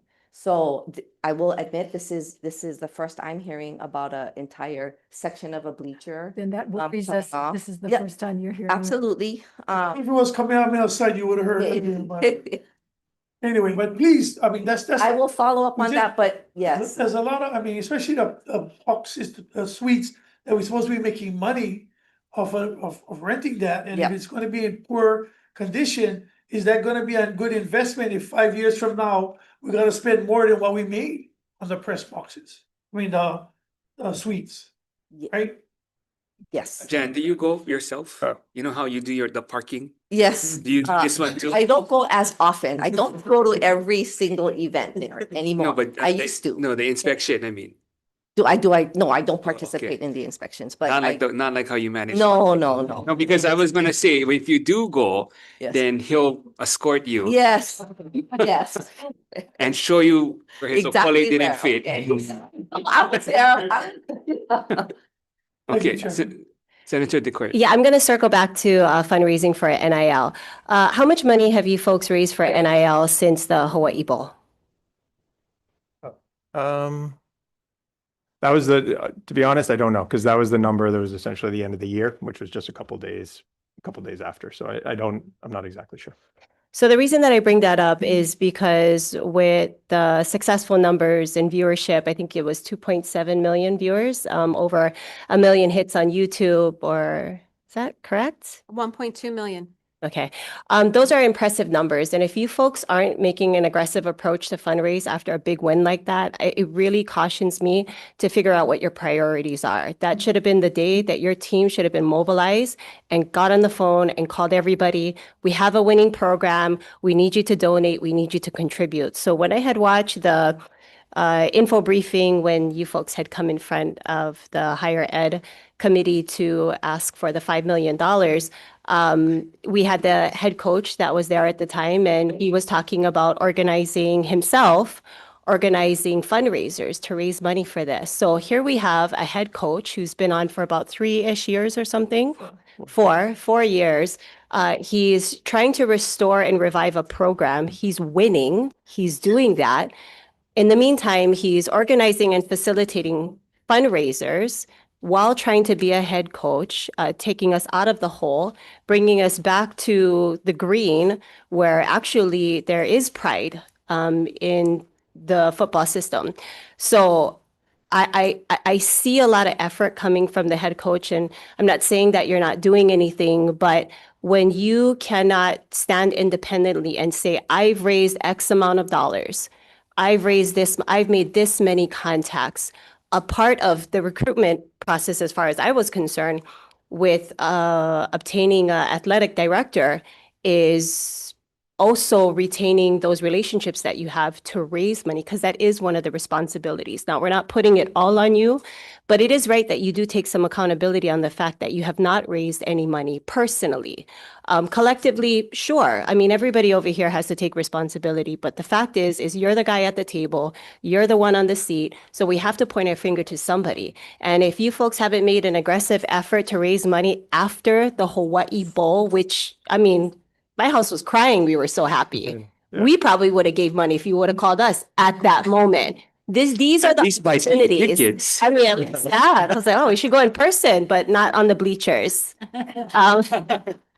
So what I'm saying is you folks need to really get a handle on this, because even if the ledge does give you folks the $5 million, what is the assurance that you're going to give us that you are going to be able to generate your own money? Now, President, you had said earlier that there is an economic return for NIL, but yet we have no plan. We have no proof on what that looks like. And for you guys to not capitalize after the win of the Hawaii Bowl, I'm not sure if you guys have your finger on the mark, because you guys should have scooped that up. That's an easy win, and that would have been an easy opportunity for you guys to raise funds. Yeah, and I can say that even because the Hawaii Bowl was Christmas Eve, even on Christmas Day, we started putting out messaging saying this was the tremendous season that we had. These are all the highlights, and here's our fundraising campaign, and reaching out. And of course, we're going through the end of the year, but then have had multiple in-person meetings, fundraising meetings, corporate sponsorship meetings since that game as well. So I just want to reassure you that that is happening. In the short period that you've been on campus.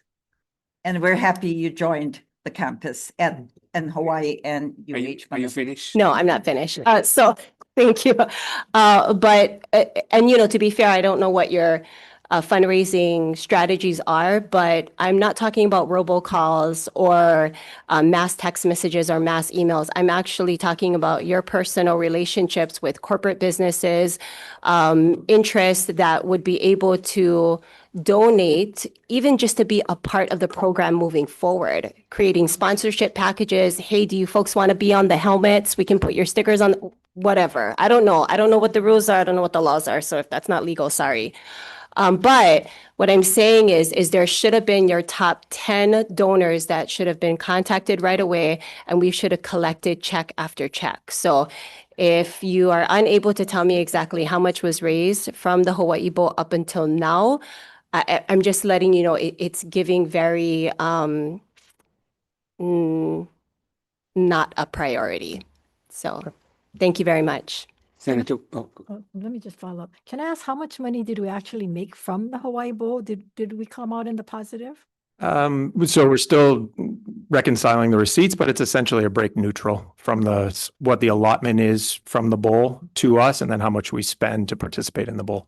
Okay, and because of the success of the Hawaii Bowl, Yes. sure now the UH has to give out bonuses, right? Because Right. if the coach wins a bowl, they get more money. And now the coaches are asking for more money. And so do we have the funds? Because at the end of the day, it's going to be a negative if you just broke even a Hawaii Bowl.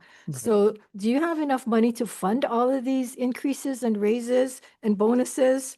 And would you need to borrow this money from the campus?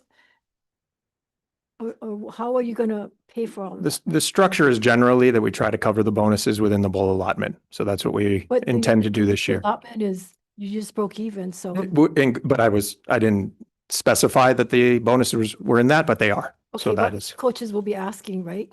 That wasn't included as a bonus, that they want higher wages or a higher contract. Which leads me to the other question is, how much money does the athletic program make on an annual basis? Or how much do they lose on an annual basis? And, many of the colleges on the mainland are operating at a loss. right. And so that's something that I hope that you guys can provide us. If you don't have that information right this minute, if you can provide it to the committee. Sure. Yeah. I mean, as you know, our overall budget last year, we lost $160,000. That was the final assessment of the budget from 24-25. The entire athletic department. Correct. Okay, Yes. so hopefully there'll be another update on that. Yeah, Sorry. we're happy to give you the update. I think we all agree it's too expensive. It's incredibly expensive to run an athletics program. There is not, to my knowledge, an athletics program in the country that doesn't rely on state support. So that is, and I hear you, Senator, about your objection to paying athletes. Those are things that reasonable people can disagree. We are simply at a moment where that has already been decided. And if we're going to be competitive and go in the Mountain West and generate the state interest and economic return, that is necessary. But we need to see the whole picture, because you talk about economic return, you talk about this, but the whole picture as to what is the losses, what is the projected losses? Do we have the funding to support the program? And if not, we have these hard decisions, but without those numbers, it's very difficult for us to do that. I'm happy to provide that. Yeah, happy to provide that. Senator Wakai. I want to just kind of rebalance this discussion about athletics and the monies being brought in. I think 1.5 million in 6 months is a fantastic job on your part. And the reality is that Hawaii is one of 12 states in America that has no Fortune 500 companies. So for us to think that we're going to somehow bring in the biggest corporate sponsorship is a dream. We are a small state with no deep pockets. And Matt, you're competing with 360 D1 programs across the nation. What's your question? Well, I want to just set this up to go after NIL money and corporate money, and for us to have this belief that you're going to get a larger slice of that mainland pie is probably an unreasonable expectation. So I know that you've been looking at going into Asia and looking at Asia for athletes to develop a fan base and ultimately to get corporate money to go pay for all of your needs in the future. You want to share with the group here as to how you're really focusing on where your strength is. Your strength is not in getting NIL money from the mainland corporations. Your strength, that strategic advantage, is to go after Korea, Japan, Taiwan, Australia, and everyone in Asia, to where the 360 D1 programs are not feeding. Yeah, we want to have a presence and we want to have an exposure everywhere we can. So that's here at home, that's on the continent, and that's absolutely international. And I think to your point, we are uniquely placed to have access into the Asian markets and into Australia, New Zealand, et cetera, in a way that maybe some of the other schools on the continent do not have. So those relationships, whether they're being facilitated through HTA, whether it's through our teams traveling to other countries, we do have corporate sponsors who are actually setting up meetings and coming here to meet with us in the next couple of months, potential corporate sponsors, I should say, from Japan. It was about putting our games live in Japan this year, our football games, for the first time I think that we've ever been able to do that, both streaming and on demand. So we do absolutely agree with you that for many reasons, whether it's raising revenue, whether it's recruiting, whether it's the educational experiences for our student athletes when they get to travel abroad, all of those things will enhance our program, and very much so we have opportunities to do that in other countries. And you had a small taste of a victory when you had the most famous football kicker in America. Yes. That's right. His name in kanji. Your bookstore couldn't print enough jerseys of Kansei. All of a sudden, we see Japanese flags showing up at the football field. So there is, signs that this idea of going after Asian money, athletes and fans, actually has a good chance of being paying off for us. Absolutely. We should absolutely pursue this with a lot of energy. I agree with you. Senator Elefante. Thank you. I look forward to the opportunity to meeting with both of you. I don't think I formally sat down and met with you. I do know Lois, so hopefully we can have some time to do that. But I have a question for community colleges. Okay. So on the community colleges, during my time on the council, we approved zoning. It's not in your CIP, table 6. Is this a sports question? No. Oh, okay. If I can transition, is that okay? Or- Anybody else? Okay. I have- You have Sorry. I have sports, yeah. Give Senator Hashimoto. So I guess this is maybe more for the president. From a strategic standpoint, when was the last time because I understand part of the student fee goes to athletics. So when was the last time we saw an increase to that? And what is it strategically that you're looking at for the student fee? Because I'm looking through your slides that you gave to us during the last 2 presentations, and I see nothing about the student fee. Yeah, no, we're in conversations right now about what that student fee increase should look like. We are well below, and Matt has more specifics than I do, but we are well below our peers in terms of that fee. And we should be identifying all internal sources of revenue to support the program. Honestly, it's a problem that runs the gamut across fees that we have. We do not have regular review of those fees for what they should be. So we're looking at literally all the fees that we have, but in particular athletics. I don't know if you want to speak to that. Yeah, I think we've seen that. I don't have the data in front of me, but we do have the data that shows our fee is relatively low compared to peer institutions. And then what the opportunity is for to be able to generate overall income to the department. I know, for example, San Diego State is looking at an increase that could generate as much as $9 million in student fees for athletics. So that's where we've got kind of a survey that we would be happy to provide you of how fees are being used around the country. So what is the timeline of that? Because I think it'd be good, like, if we're really serious about NIL, I think at some point you got to show what you're bringing to the table. 100%. Completely agree with you on that one. We are working through it right now. There's a process for a timeline. It's slow, as you can imagine, because it requires students to be consulted and have full governance in that regard, but we are getting ready to do that. Okay. Yeah. Well, hopefully will you have more info before the end of this session, or you thinking next? Yep. Okay. Well, just to add with regards to the initiatives, but he already gave the board and you his initiative to increase the capacity and the funding at $15 million. But to have that cut in half at the end of the game up until now, so you were concerned about the student population for sports. And you did his initiative at the outset of the budget, but look at what he's having now. So you have been covering, the source of. So we'll take it from Hilo to pay that. Senator Moriwaki. Well, he worked on. I think that there are a number of possibilities for sponsorships, locally as well as internationally. And I'm just wondering whether there is a strategic plan that you have in terms of, how and where you're going to start tapping so that at least you're doing it a little bit more systematically than, oh yeah, we know somebody here or somebody Right. there. And do you have a plan like that, or can you develop a plan like that?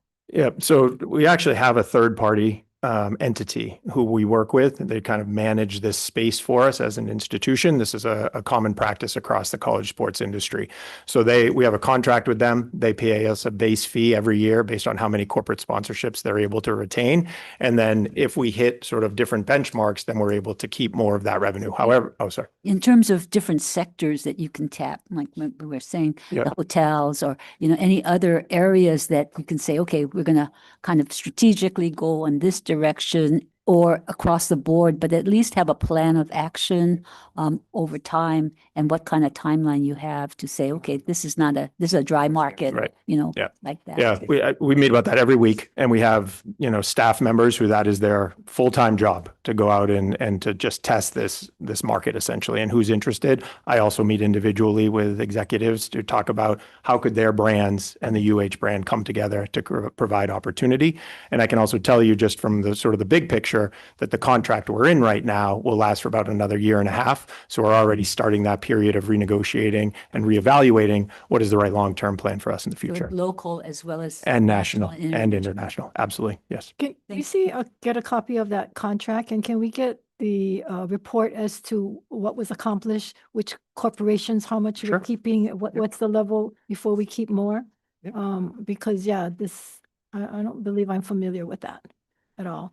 And then I want to segue into, have you had engaged in any negotiations with Aloha Stadium or the developer for the UH's use of Aloha Stadium? I know you sit on the board, the HTA, whatever board it is on the stadium, but have you actually engaged in negotiations, and what's happening with that? Yeah. So I sit as the designee of President Hensel, and we work together on this. I have attended most of the Stadium Authority meetings since I've been here. Meetings are one thing, but are you in direct negotiations? So it's not an ongoing negotiation. When I first arrived, they kind of framed, these are the topics, these are the specific items that we will be negotiating in the future. They are not at that point for the active negotiating to happen because of all of the other steps that I think have to take place. But we've already talked about a framework for ticketing, concessions, parking.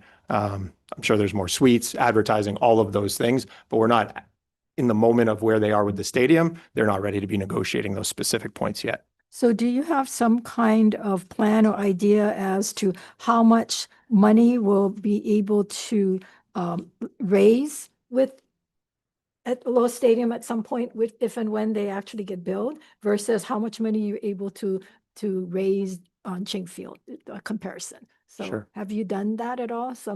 I know what we make on Ching Field for for a season, maybe What do you it's make? $2 million or something like that in terms of the tickets, the concessions, the suites, somewhere in that maybe 2 to 2.5, somewhere in that range. But that doesn't count expenses. Obviously we have staff working and we hire security and elevator operators, all of those things. So I'd have to pull that out to give you a total number. But then in terms of what are our opportunities at the new stadium? That's controlled by a lot of variables.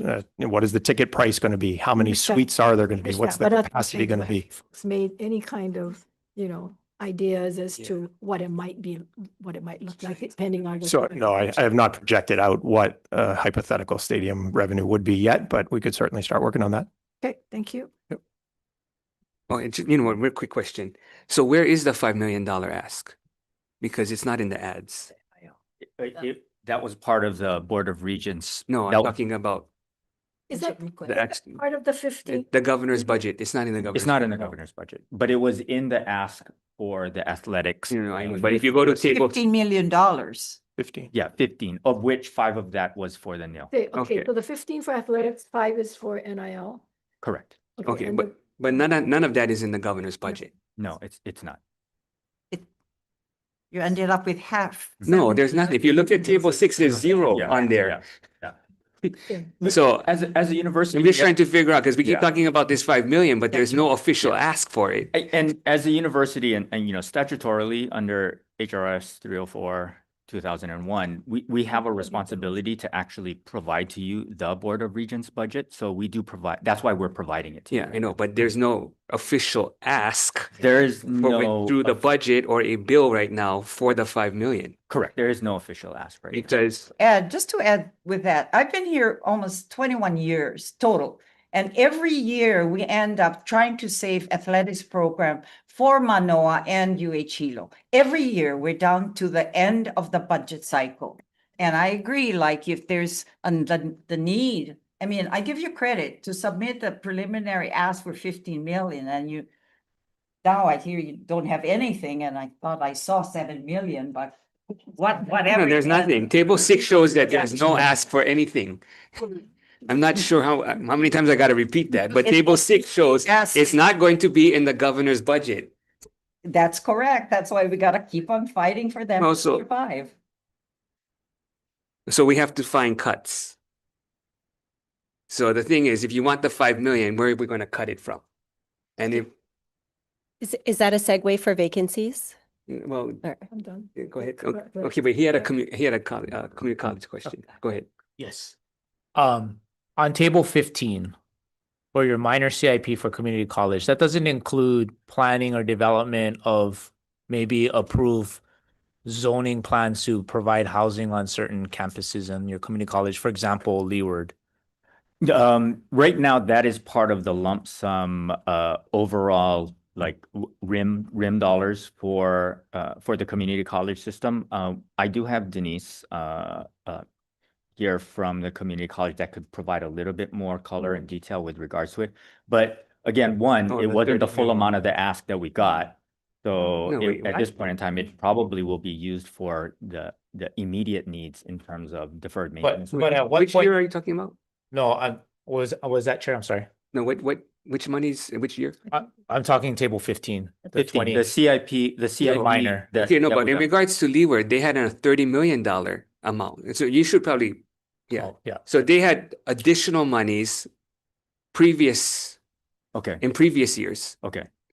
I'm not, yeah, Denise probably has historical context. Hi, so I'm Denise Yoshimori Yamamoto. I'm the Associate Vice President for the Community Colleges. I took Mike Unibasami's yes. place. So basically for the 30 million, that is going to the list of all the deferred maintenance. At that campus. At the campus, specifically for Leeward Community College campus. Those are being put out to bid right now. So I guess hopefully the university can start to think of future to look at housing that's already pre-existing development plans on the campus to provide that so that could provide some revenue for the university system. Just a thought, because that upzoning is already there at Leeward. Yes, so we do have active long-range development plan contracts with those planning companies.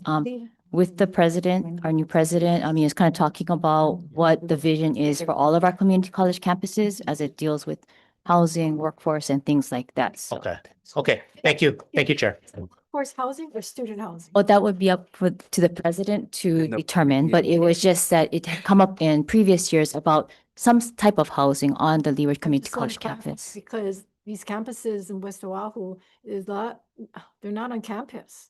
Yeah. Students aren't on campus. So if we're building more student housing there, I'm not sure that is going to get filled. Yeah, and the So other, you really gotta be strategic at what you build. yeah, no, that's why we're not, But it could be mixed use, right? I mean, you're next to the rail station. Yes. yeah, so it would be subject to what the president was comfortable for us to proceed with. However, at the Leeward Community College campus at Pearl City, we do have the issue of the secondary access or not having a secondary access for emergencies. Because we have we have this one bridge going over to the campus.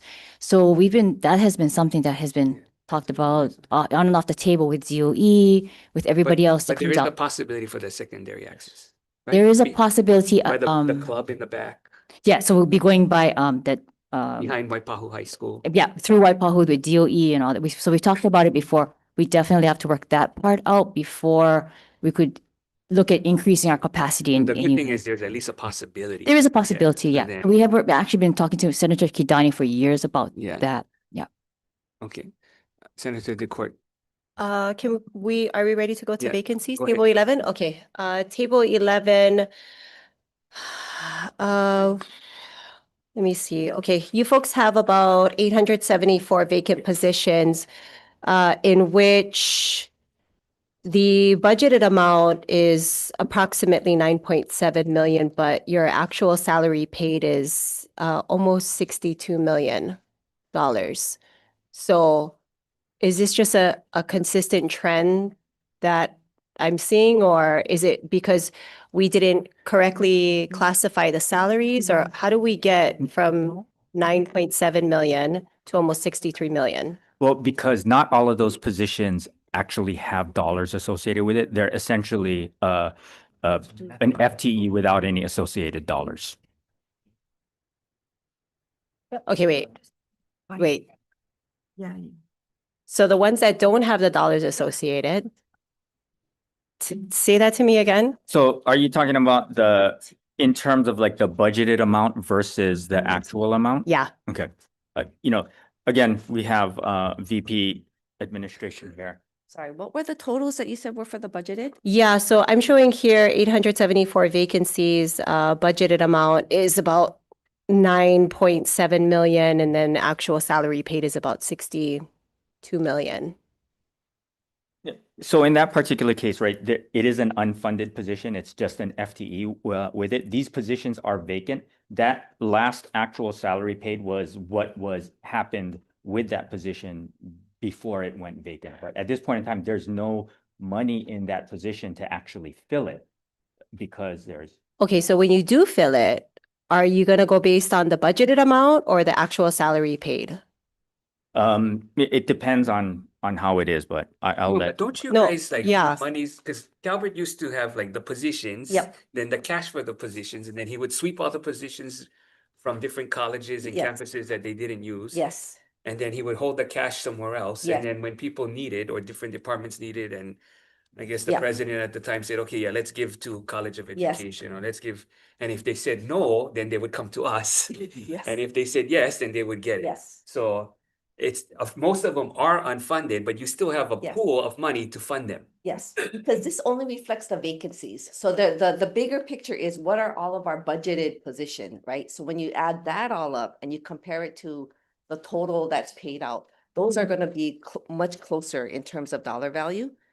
Because all of our general funds for So the they most part. separated them. So they Got there's it. money for them, but Yes. they're per se not directly Yeah, funded because yes. they've separated the positions from the cash. Correct. So what is that amount?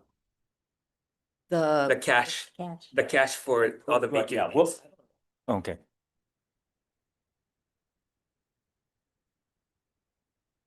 Good afternoon, everybody. I'm Michael Ng. I'm the University Budget Director. So on this particular table, the budgeted amounts are the amounts that are budgeted for the remainder of this fiscal year. Oh, it's not their total salary. It's not the total salary, right? So the total salary, it will be, if someone's going to get paid, $40,000 is the budgeted amount, and they're supposed to start January 1st, then their annual salary would be $80,000. So on this particular But why table, did you guys do that? Why didn't you just fill out the budgeted amount? that's the amount that's budgeted for the remainder No, of the but it's fiscal year. usually Lewis. Okay. Yeah, those are blank amounts also, so. There are unfunded. Yeah. Yeah. You should do it the way he does it. It's Yeah. I went through this too, and I counted hundreds of positions that are unfunded. Okay, my question is, did they have funds? Did the legislature give you funds and you guys swept the funds from all these positions? I don't have that information too, but it's something that we can take a look at and we can get back It's to you. a fund, it says motor finance A funds, it says permanent, so it's not temporary and it's not special, because you have a whole bunch of special funded and funds and B funds that are blank, okay? But I only looked at the A funds, it's hundreds, and the thing is, if it's got no funds there, chances of getting it funded is highly unlikely, because you guys use the money for other things, right? So it is something that, as I'm coming in, we're definitely taking a look at, Senator. So, So if yeah. every one of these positions, we could hire and we got people for it, you wouldn't be able to fill it because you won't have enough money, Won't have it. right? Is that correct? And how much is that? How much is that deficit And I'm gonna call it a Yeah, deficit. but that's because the system, right? I mean, we would give you positions with the money. And then when they get vacant, or if you didn't fill them, you would separate it. And then you would have that money and then use it for something else, which means we reduce the amount of money for the positions. I think we would use that for other positions that we are filling. I mean, so there's like the turnover savings that gets generated, and you're kind of seeing that here, right? I mean, you're absolutely correct. If we were trying to fill all the positions, the general funded positions, Okay. we wouldn't Yeah, have but enough we money. gave you the money for all the positions that we have. So my problem is you come in and you ask for new positions and new money, and then when you don't fill those, you sweep that money and you put it into that fund, and then those positions so vacant. So it's a shell game because then College of Ed comes in and says, we need so many positions. What happened to the positions? Got swept by the administration. They never gave it back. So now we got to fund them more, and that's the game you play with us. And that's why you have pages and pages of vacancies. That's got to stop. I have a question. Vacancy, Jen. Wait, can you Wait. let them Okay. answer? And to your point, Senator, and thank you. And I think you know my history when it comes Yeah, just to clean wanting that up. to do it. And it is my intention to take a look at it and clean it up and definitely get back to you, Senator. Okay, it's been going on for too long. But do you have a process? Understood. I don't well, it could have been arbitrary, but you may have had one where the College of Education actually comes in and says, hey, I need a position.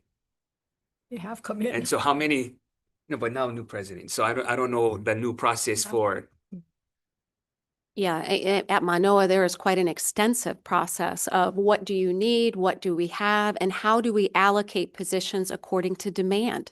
You know, the thing you don't want us to do is to maintain No, personnel in areas that aren't in demand. So it is really intended to be as efficient and effective as it can, not to say, well, that's no longer relevant for that. So- yeah, I'm just trying to reconcile Yeah. that because going back to our earlier conversation of state needs with education, and we know we're short teachers.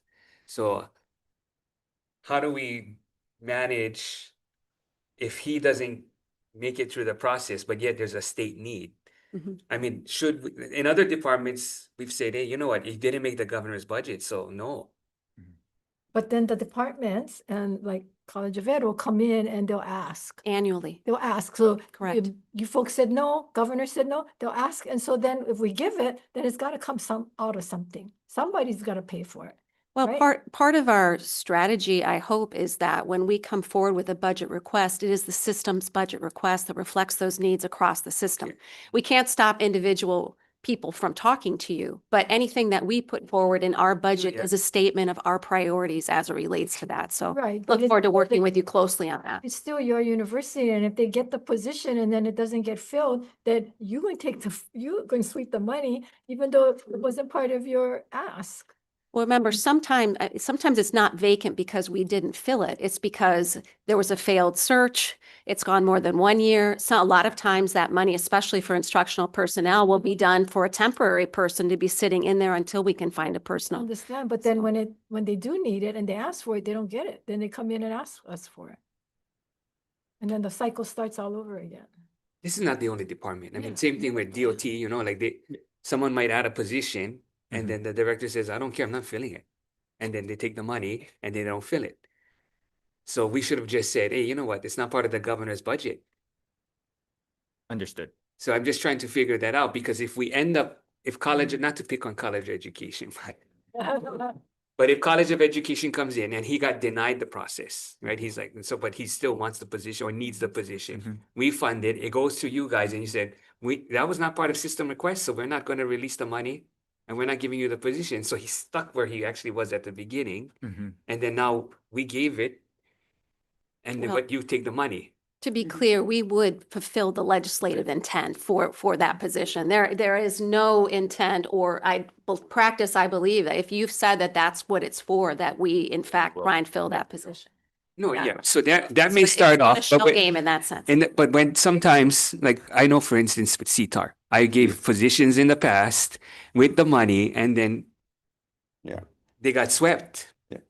So we have, That's the truth. so we have Penny, 3 thanks. or 4 different issues going on in this conversation. Yeah, you're right. And they are all mingled Yeah, you're together right. and doesn't make too much sense. Yeah. So let me try to untangle all that. So Manoa, and I don't know the other campuses, we have more permanent, generally funded positions than general funds. And that is for a lot of reasons. One of those is because when people leave and you had appropriated X amount of money, we may go and hire somebody with 2X amount of money, not really, but more than it was appropriated. In order to make up for that, you're taking general funds from another permanent position that you had appropriated. Then, because we have here the Director of Budget and Finance, we never when we get the collective bargaining adjustments, we never get 100% of the collective bargaining adjustment. So there are small pieces of deficit there. It all adds up. And it all adds up. When they go from assistant to associate to full professor, you did not give us the appropriation that this process entails. So that's one. And how we manage that, like in every organization, it is like cash flow, and I call it cash position flow.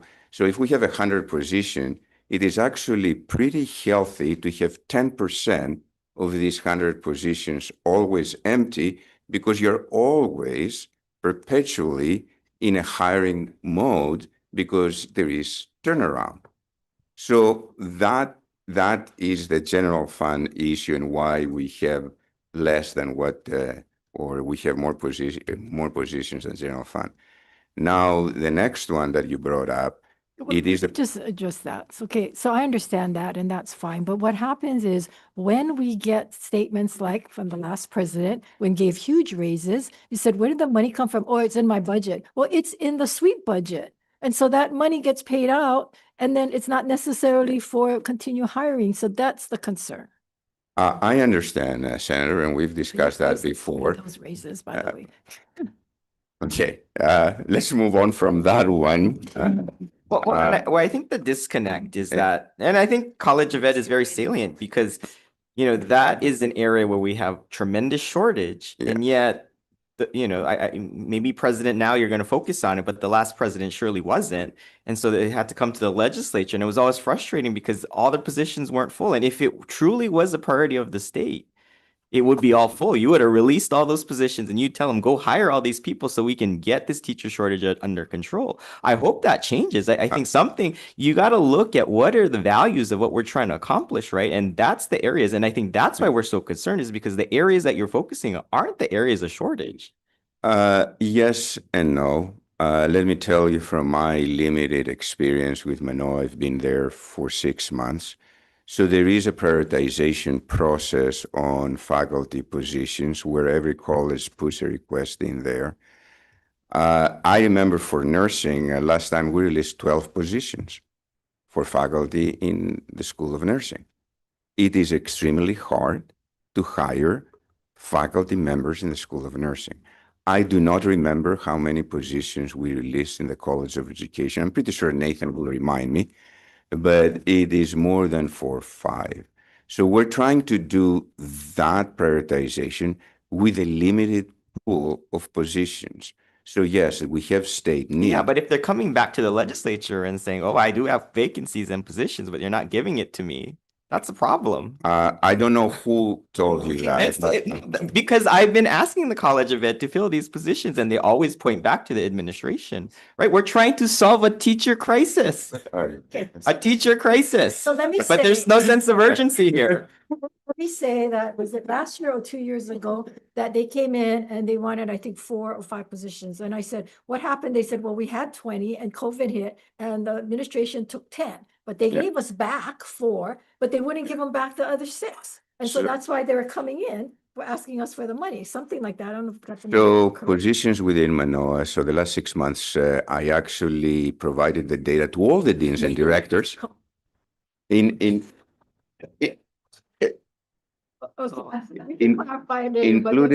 the College of Ed, and I can provide you the data, and you can see how the number of positions fluctuate amongst colleges. Give you an example in engineering. They are not complaining. They have gotten like 15, 20 positions more than they were in the pre-COVID. Okay, 10 of yours were yours. Yeah. Yeah, Well, but positions engineering, that were right? It given is a state and was need. taken from them. Yeah. Excuse me? It's positions that they had and it was taken from them and it wasn't given back after the I COVID. will look into that and I can come back to you. Just give them the positions, it's the bottom line. Well, Yeah, it- Yeah, I'm not Wait, going to wait. commit to The any of that. president does make a good point, right? In the sense where there has to be need. The difference between education is there is a need. Yes. It is also, Senator, UH Manoa, it is a large flagship institution. It's the only liberal arts university in the state of Hawaii. So as a provost, I got to manage that side of the institution as well, right? So yes, it is a fine balance at the end of the day, and you know that better than anybody else. Or the other option is you could budget correctly. Actually, we are changing the way we're budgeting starting next year, Senator Hashimoto. And that's why I'm concerned about changing your special funded positions to permanent positions, because as long as they're special funded, you'll make sure that you either fund it or that it's there and it's got the money. But once we turn it into permanent, then that changes. So I'm just Yes, saying that's the concern. okay, I will not debate you on that, but we could. Okay, save that for subject matter committee. Oh my God, okay, thank you. Okay, go ahead. Okay, I need Jen. Yes, there's a vacancy position that's been a while at UH, that's 210 for the Hilo campus, and it's the dean's UH Hilo campus position. Okay. And it's been vacant since July 2021. And apparently there's a date for a field date of March of 2026. Can you tell me what position is that, or is it the dean of ag? Please, thank you. Thank you. And thank Vice you. Chancellor for Administration. Yeah, Labor thank you for being here as well. We appreciate the time and travel you folks have to do, like me, get on the plane and come here and do the people's work. I live in Waimea, so I gotta drive farther. Well, that's, I apologize, I'm sick, but I'm yes, here. Waimea on the Big Island. Yes. Okay, thank you. Aloha. Thanks for being here. So the position you're referring to is Kalei Raposo, Vice Chancellor for Administrative Affairs, UH Hilo. The position you're referring to is the dean position for the College of Business. Oh, the business. It's not the Catherine Dean position. Okay, and what's gonna happen with the position? You have a deadline of March, so it's gonna be filled? I have to reassess. I don't believe we're actually moving to fill that. So that would Because be it's been years since But it's you been have, yeah. vacant. Yes, You yes, have it yes, listed yes. that you're gonna fill it though. Yes, I put that number there. That's incorrect. So we can get you a corrected number. I know we usually do an update in And the February. reason I'm asking is that because I'm from the Hilo section of the Big Island, and that's pretty much the commerce and business. So I've been asked with regards to the business position, why hasn't it been filled? So are the intentions there to fill then? Well, we're assessing it. The college is in a director model right now. So it's being filled by a director position. The college has lobbied with administration at UH Hilo to fill the dean position to help advance their reaccreditation opportunities with the ACSB. I might have got that acronym wrong. Okay, all right, thank you. And I'm glad our Board of Regent member from the East Hawaii is here, and we appreciate his presence as well. And I know he's heard it as well as I did. Thank you so much. Thank you, Chair. Question for Go Hilo. ahead. Stay there, Hilo. So I see that, you got in table 15, you got 5.5 million for student housing, even though I guess it was wrapped up in your proposal because in the submission, it doesn't look like you asked for a carve out for student housing. But I guess have you guys done any more analysis if you guys can take on revenue bonds for paying out of that 5.5 million? Okay, so we have a market analysis that was done in December 2023. So we're evaluating that. That was part of a analysis for the Halikuili lease renewal, which is adjacent to the UH Hilo campus. So we're assessing whether that can help us to determine how much we can increase rates within student housing, and that can bear the option of revenue bonds. The UH Hilo overall RIM ask was substantially more than 15 million. But in looking at our priorities and what the governor was going to be moving forward in his budget, we adjusted the priorities to include student housing and ultimately reduced the ask for the Hawai'i Ikena renovations down to 5.5. Much needed. It could use some love, Senator. No, I understand that it's needed. It's just what we need is the analysis of because you are charging for people to live there, so you have to have some revenue. So without the analysis, and I think we told you this, you need the analysis if we're going to invest, so we at least kind of know what the plan is, right? Correct. And but we're not asking for revenue bonds. Well, at the moment, the question is can you sustain revenue bonds? Because you have the revenue and no one is telling me where the revenue is going. I understand that, Senator. Yeah, so we have the market analysis. I believe. But is it done? Is the analysis The done to tell us what? analysis is complete. Okay, so are you guys going to tell us what we should know? We can do that. So we're still reviewing because the analysis was done in relation to an off-campus adjacent property for lease renewal. So we're looking at whether or not that data is still relevant to current market and whether it can tell us how much the increase in student housing can bear to allow us to cover the option of revenue bonds for part of the Okay, so you're going to get that to us? We can. That analysis was done 2 years ago. You still haven't really fully looked at it? No, we've looked at it, but whether or not that can, But you haven't analyzed it? yeah. Oh, sorry. The analysis was done, market study for on-campus and off-campus adjacent housing, but it was in relation to a lease renewal. Sorry. Yes, a lease renewal for an adjacent property, not necessarily whether our on-campus student housing revenue rates can be increased in an amount that can bear the weight of revenue bonds. It's done for a new facility? Is No, that what you're saying? it was an existing facility On lease land. on UH Hilo lands. We were under a long-term lease with adult student housing. We were moving forward with options for. No, but with who? DLNR? I mean, our state lands? Who's the lease with? Yeah, who's the lease with? Okay, so we had a long-term lease from the mid-70s with adult student housing. Senator, you may know it as Oh, it's the housing. company. Housing. Oh, okay. Exactly, it was always a on state. campus, but it was state land, It's if leased I land. remember. Yes, it's state land that the university leased to adult student housing. The actual property is called And Hawai'i. they lease it to them. Correct. Yes, so we leased it to adult student housing. They built it, they ran the facility. And in 2023, we were looking at another options from a long-term partner. We entered into another long-term lease with the Community Development Alliance Group Corporation. And they are now the new leaseholder. They're running the Hawai'i facility. The market analysis was done to look at options for the Hawai'i facility, which is run by now CDEC. So I'm assessing whether or not that market analysis is relevant to on-campus student housing rates and what the on-campus student housing rates can bear in increases that would support revenue bonds. What's your occupancy rate of your current student housing? Occupancy rate, Current student housing on Hilo?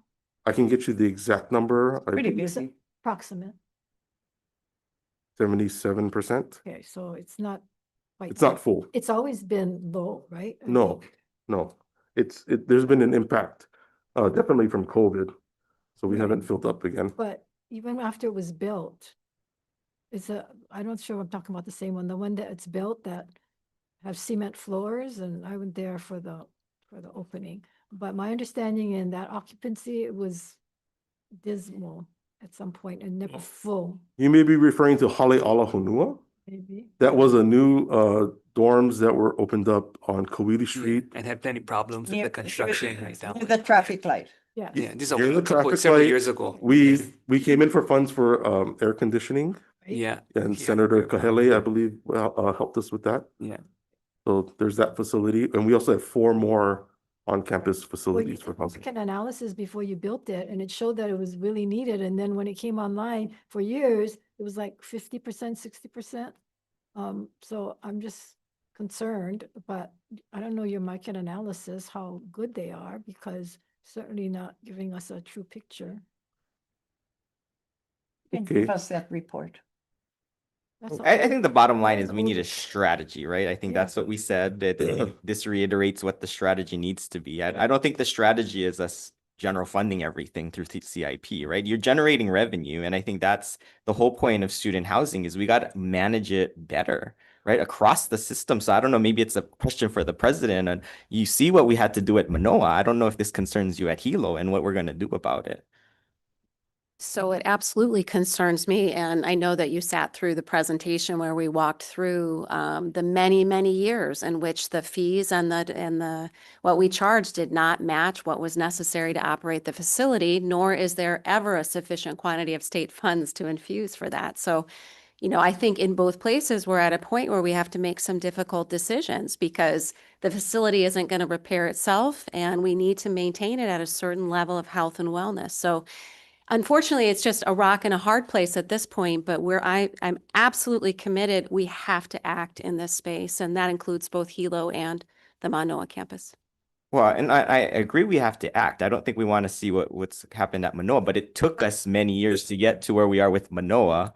Hilo needs to catch up. I cannot emphasize that you guys need to figure something out with Hilo in terms of the planning. And I think, you know, we've had a couple months since I would hope you had better answers from the time we met, but I think you need to go back and we need to work on this ASAP, right? It's the next session is going to be here before we know it. And if we don't have a plan, you know, we're not going to, things aren't going to get any better, right? And so I think that needs to be something that is top priority. And I think, you know, you were pitching to us that you wanted more CIP for Manoa. I guess that, you know, the governor declined to give that to you. So hopefully you're going to figure out how to adapt to that new plan of having to go back to square one, which was 50% revenue bonds, 50% CIP, right? I think you didn't want to go there, but I think that's where we're at. And if we want to maintain the student housing plan, we're going to have to figure it out, right? 100%. And it will require students bearing more of that expense, which is the challenge, right? We have the same problem that Hawaii has. It's very expensive housing. And so we're trying to figure out how to move this forward without creating impenetrable barriers for our students. But I completely agree with you. It does not get solved by simply waiting and hoping that it gets solved. You asked me about some of That was the the, previous president. yeah, well, you asked me about the cash balances and what our plans are. This is something we're looking at very carefully. What can we take from that and invest? It is a challenging situation because some of our students reside at home and make those decisions because they don't want to. And so redirecting tuition dollars for this has some equity implications. So it's not as simple as here's the money, let's fix it. It really is a complex ecosystem, but we are isn't there tackling it head on. Isn't there some advantages to adding more to what you need to float revenue bond? Because then you have the In terms of actually doing an issuance where revenue bonds, you definitely do not want to issue a small amount when you Yeah, do it because so- you'll end up paying more. So going back to Senator Hashimoto's point of a strategy, if you notice that if there are several of these projects, then it's easier for you to actually go and float the revenue bond versus just the Manoa one. Yes, and to your point, that is correct. I think as we move through the entire strategic plan, because we will not issue revenue bonds without revenue, right? And so I think the intention is to really take a look at what that revenue stream is going to be for, what the impact is going to be on students going forward, and how we can make sure But that what's the we can sweet spot execute. as far as the amount before you start issuing? In terms of like the size of an issuance, I mean, really the size. It's hard to say, but I would say a general rule of thumb is that you would have to issue more than at least 50 million. Yeah. So probably closer to like 60 to 75 Okay, and million then the before it Manoa becomes housing was- economical. Okay, so you're there then already. Well, for the Hilo campus, there's already a question put on the But you can floor. add to it. We can add to it, but the question really is the revenue associated with that issue. No, yeah, there's all these different Yeah. check marks, but Because we would but at still, least the amount is Yeah. there. and in many ways, it's a long-term execution once we do that, because we do have to go out and establish the credit for that new issuance going forward. But it is something that we'll definitely Yeah, take but a why look at. wouldn't you bundle them? No, we would bundle. Yeah, We would okay. definitely bundle. Okay. We would bundle it Yeah, one with time. more than Exactly, just, we exactly. would probably even take a look at, potentially if there's a refinancing options for existing debt. So we would try to size any type of issue. Yeah, so that goes back to his point of having almost a system-wide strategy, so you could bundle all of it. So Senator, I'm almost certain, and you're new, so maybe you don't know either.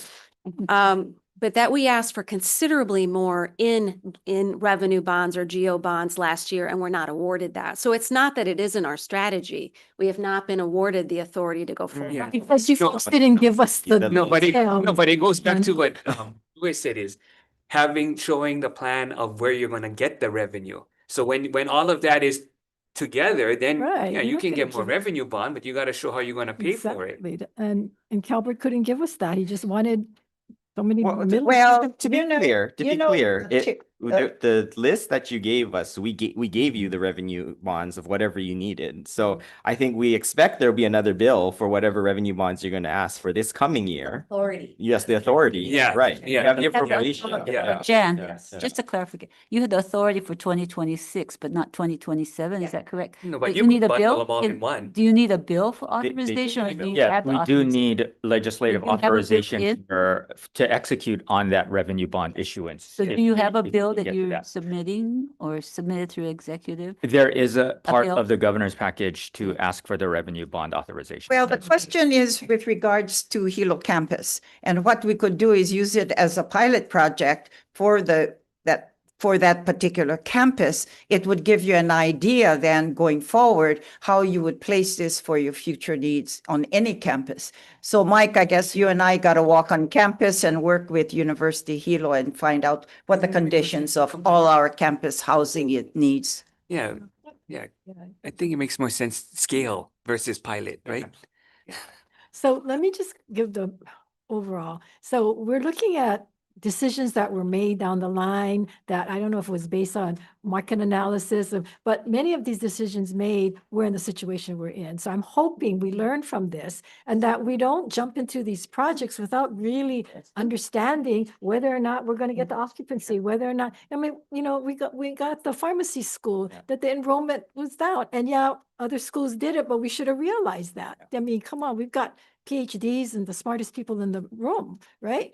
At the university. And so similarly with the dorms, and similarly, we're looking, and we're going to discuss this at the committee level. We're going to have a briefing on the 28th on CIP and budget, but we're going to go deeper into, I mean, we've got Sinclair, we've got Snyder, we've got the new Haunani, and the occupancies are low. So, we really have to look at what we're doing and where we're putting our priorities. And yet we've got Noelani sitting there deteriorating. So these are concerns that, these decisions got to be made overall better. And so we're not in this kind of situation. Understood. Okay. Okay, I just wanted to ask a question about table 13, overtime. This just sticks out. I'm not sure if you probably have a good reason, but UH 700, there looks like there's one that shows almost 17% overtime. The rest are all, real kind of small numbers, but the UH West of Oahu. yeah. That one position. Oh, it's a revolving fund. Oh, Is it because no staff or? It's the revolving fund. Okay. Aloha, Carlos Peñalosa, Leeward Community College in UH West Oahu. The close to 17% on the overtime is there are TRF funds. We pay overtime out of those funds for certain specific activities, evening and weekend events, for example, and it comes out of a revolving fund from where we generate some revenue. It may be for employees that are G-funded employees, but the overtime is paid out of the revenue generating account. Yeah. Okay. So that's just because you have few staff, so you gotta. We have very few staff, so we have to do that. Yeah. Okay. Any other questions?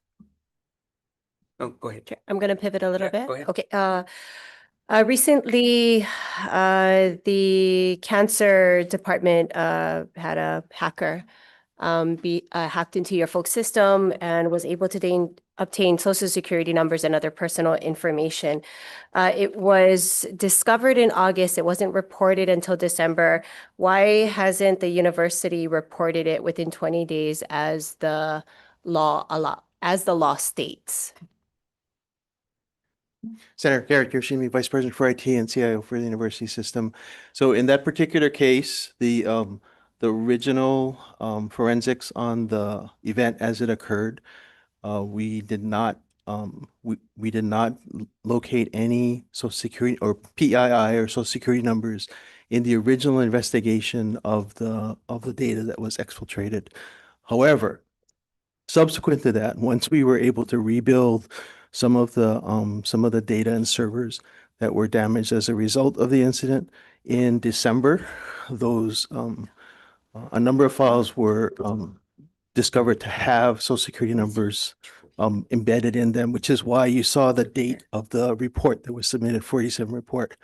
At this point in time, we actually do not have the full list of all the detailed social security numbers that is actually being worked on by our contractors at this point. So subsequent to, or as soon as we can get the full list identified and get those individuals notified according to the statutory requirements, we will actually come back in with a supplemental report to the one that was filed to give you the full impact of the incident that occurred.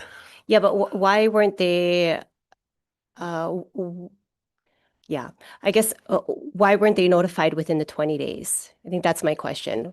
According to the statute, they were supposed to be notified within 20 days. Now, at that point, maybe you didn't know what was compromised or what data had been received, but you are obligated to let them know within 20 days that the data has been breached and their personal information has been compromised. So why has that not been reported within the 20 days per the law?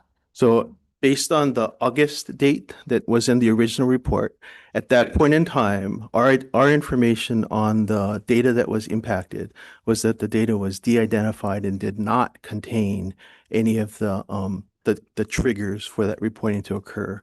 That event, that discovery on our part, happened subsequent to that in December, which is why we provided that initial report immediately so that there at least was transparency in the event that occurred.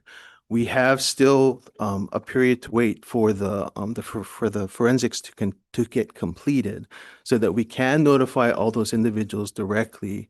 And then at that point in time, we will provide a full accounting of the both the number of individuals as well as the program specifics that were impacted.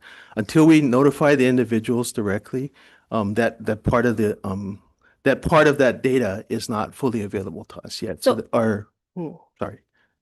Go ahead. Okay.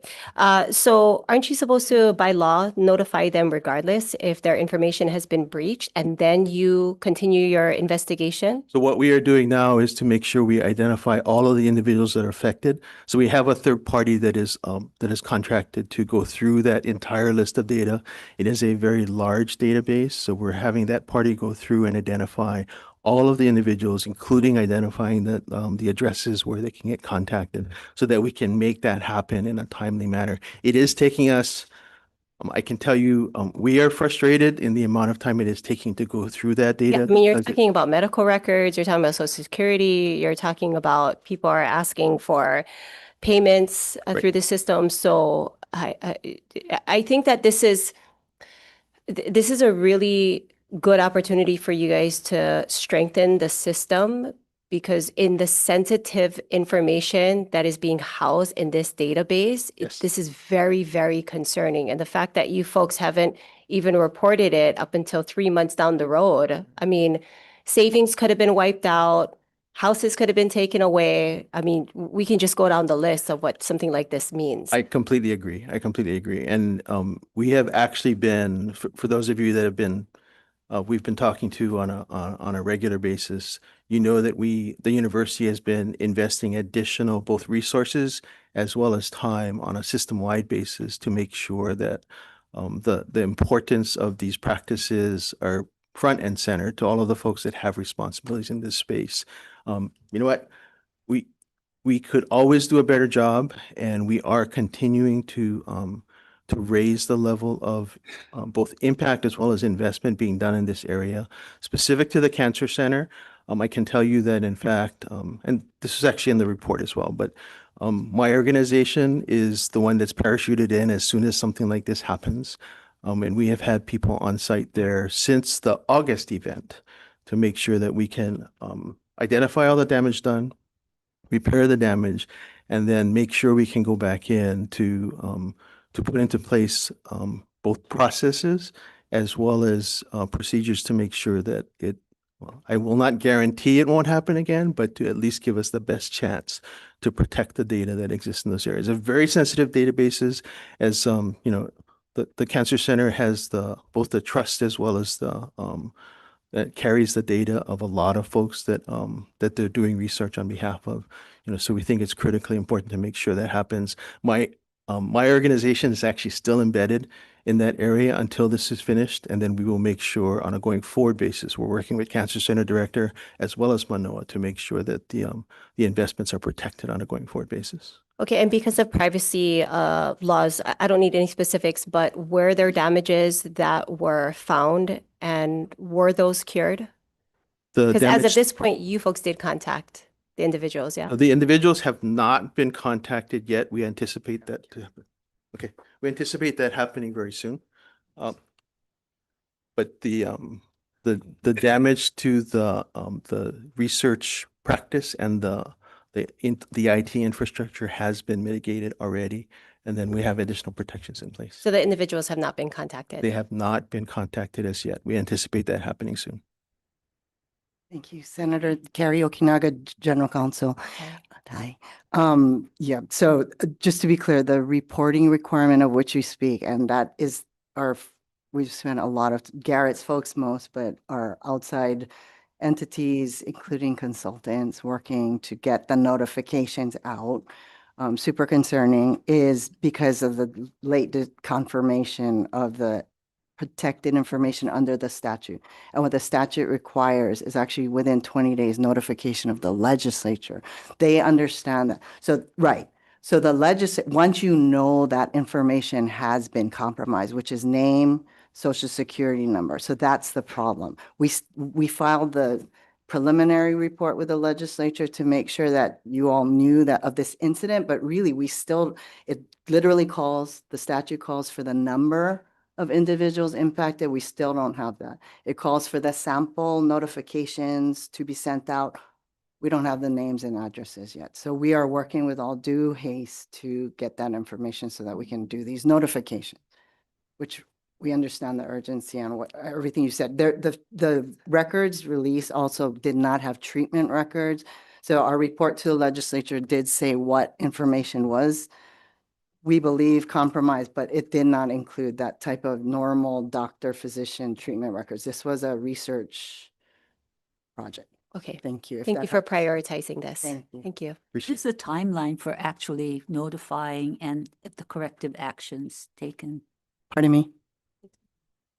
Yeah, we're Timeline. hoping for, I want to say, within the next couple months. We don't want to overpromise, but we are hopeful that we can get a list within the next 2 weeks to 4 weeks. Yeah. But then The it needs to go out. It's a massive effort. So it needs to go to a vendor to sort through and get, addresses. How many records? Lots of times They don't know Senator, yet. we haven't confirmed I yet. don't know how many records. Yeah. We will update you though. Once we get to that point where we know the population, then we will come back and update you. And what's the corrective action timeline? The corrective action. Corrective action timeline on the system. On the system side, we've already implemented most of the corrective actions directly, although again, my staff is actually still embedded on a going forward basis. So we have some additional actions to take internally as well as The to timeline, when do you think that it's going to be safe for So- data and Cancer Center, but everywhere else? we have reestablished the regular practices internal to the Cancer Center already. But we still have some additional corrective actions to take from procedures and practices going forward. So when is that going to be done? So we are anticipating a few months before we can proceed through that. There's some additional, I'll say personnel related actions that we need to take on a going forward basis. But from the standpoint of mitigating the actual damage that occurred, much of that has been completed already to bring the studies back online. And that's for the cancer center, but you've got a lot of research on campus. So how are you correcting? Is that something that is system-wide, or you're just doing it with the cancer center? So we have ongoing practices on a system-wide basis to increase both the awareness as well as the practices to make sure that we can minimize the chance of these kinds of incidents happening in the future. We had actually stepped that up a number of years ago to include not only just your just regular webinar and outreach activities, but we actually have visitations that happen with my team directly on all of our campuses, as well as the different programs. For an organization like Manoa, there's a lot of different departments involved, including the Cancer Center and the med school and the different programs that roll up to Manoa. So those are current activities from my information security team, as well as our regulatory folks that reach out into the community. Especially because you have a lot of research that affects like individuals, right? So that should be really clear Yeah. when you're actually collecting data. We view those as critical assets for the university that we hold on behalf of the folks that we do research for. So take that, I mean, we take that responsibility very seriously. And in particular, in terms of information security, this is an area we have to make continued investment on, to both bolster the defenses as well as to make sure that we can respond immediately when something like this happens. Thank you. I had a question on contracts. Table. Table 14.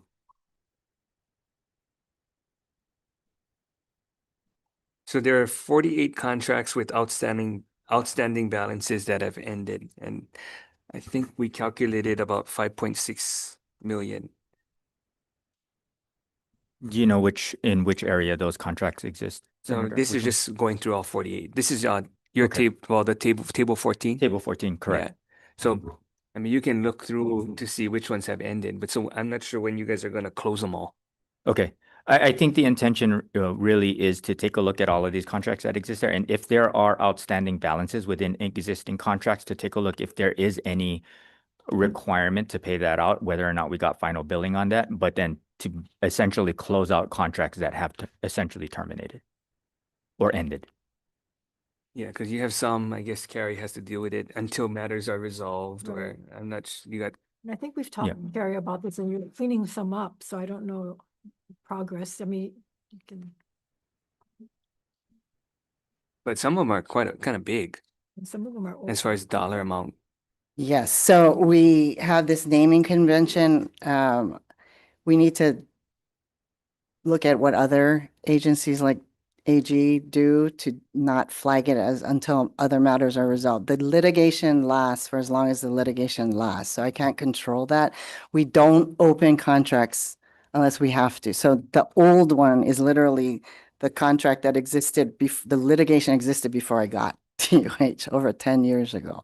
So that's that one. I think most of the other ones are, okay, so we have 49 on your list. 37 are what we call cost of doing business in terms of research, training. So the 12 others, this was a snapshot in time to Luis's point, 2 are already closed. So of the rest, we have 1 conflict counsel. That is something that we can't represent the party. And then the other 9 are expertise. So whether it's construction, environmental, liquor license, NCAA compliance, we have to service the needs of 10 campuses and system. And you'd be surprised how much my folks do, but we also have situations where we don't have the expertise or the capacity. Okay, but some of it, when you look at it, the contract is monitored by university program. We don't know which program that is, so I'm not sure if you guys can be a little more clear in stating who. I see. Yeah, it's just generic. Look at that. Mine are all of the until matters are resolved, I think are mine. So you can count on me monitoring those. Good, Carrie, on UH 900, 399,930 for Tsugawa, and it's to provide legal consult for the Cancer Center glazing widows. And it was from June 2018 to June 2018. What page is that? It's on our page 92. It's the second item on that page.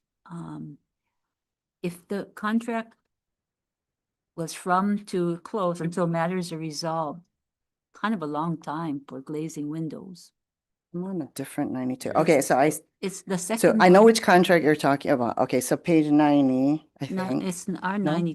Table No. 14. Oh, It's okay, table sorry. 14 contract. It's closed. I can't explain the dates. I'm sorry, but that one is one of the two that have been closed, but we are the plaintiff in that one. It's And we're done. pursuing another way of recovery of those monies. Let's put it that way. So you'll see next year, maybe another law firm contract, but that one has been closed. We're That investigating it. Go and still open, it seems. on Yes, this. it was closed because we wanted to go with a more contingency fee because we're the plaintiff. So we're exploring different ways of financing. Construction litigation is super expensive. So the other big number contract is another construction litigation case. So those because they are so heavy in experts, it's usually about 50-50 is attorney's fees and consultants, but it's all lumped up into So the the. recovery is going to be much larger. What is the situation? Yeah, this one, we have great hope to recover. Yes. And Page 92. yes, Right in the- to recover either the fix or the monies to fix. But So since it was in 2018 and now we're here, yep, what kind of timeline do we have in terms of getting even a new law firm and recovering? well, we're already contracting with a new law Oh. firm. Yep. Thank you. Thank you. Oh, 78. There. Okay, I just had a question about I'm not sure if anybody here is from UH Foundation, but there's a $3 million contract. This could very well be the $3 million contract that by statute is a reoccurring contract that we have with the University of Hawaii Foundation. The fees that pay them for raising money. Oh, okay. So that's your pay, that you pay them to do the fundraising, stewardship, and alumni relations. That is correct. And that's established by statute. And how long has it been 3 million? Sorry, Tim Dolan, UH Foundation. I think it's been on the books with the same amount since 2005. Okay. So who evaluates this contract? On our side? No, not his side. We're paying for his services. So who evaluates this? Well, I also sit on the UH Foundation board and review performance and return. As we said, it's been a record year for fundraising and has been for the last several years. I don't know if you want to add in. We also have a report that we provide, which goes into detail about where that money went and how it was spent. But in terms of metrics of are we good stewards to that $3 million, we're happy to answer any questions you might have. No, because some of the feedback I got from some of the university staff is they're assigned someone from the foundation, but the university staff still do most of the work. And then a lot of the data for who the donors are given to the foundation. And then, you know, they're not the one working to get the money. It's really still the university staff doing it. And it's almost like they're administrative. And then they don't share the data back with the university staff.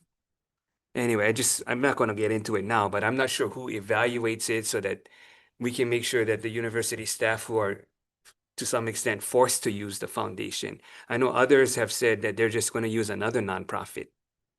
Yeah, because the complaint that I get is that they cannot make a donation directly to the university. I have to go to the foundation.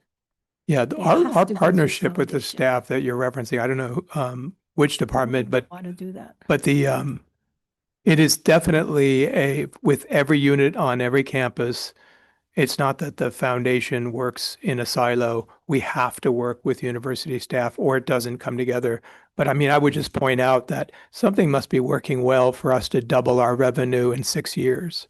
And not only double revenue, but increase the number of people who Well, are I'm just, supporting. yeah, but I'm saying a lot of the work is the university staff. Oh, So- absolutely. Private Yeah. funds. Well, And as of necessity, I mean, people give money to the university for things that the university is doing, student affairs, research that's specific in different areas like oceanography. And so the foundation develops expertise over time in particular areas, but the folks who are at the front of those relationships are the researchers and the people who are doing the I'm not actual talking work. about that research. I mean, I'm talking of even like the value added center. A lot of it is Leeward's doing all of it.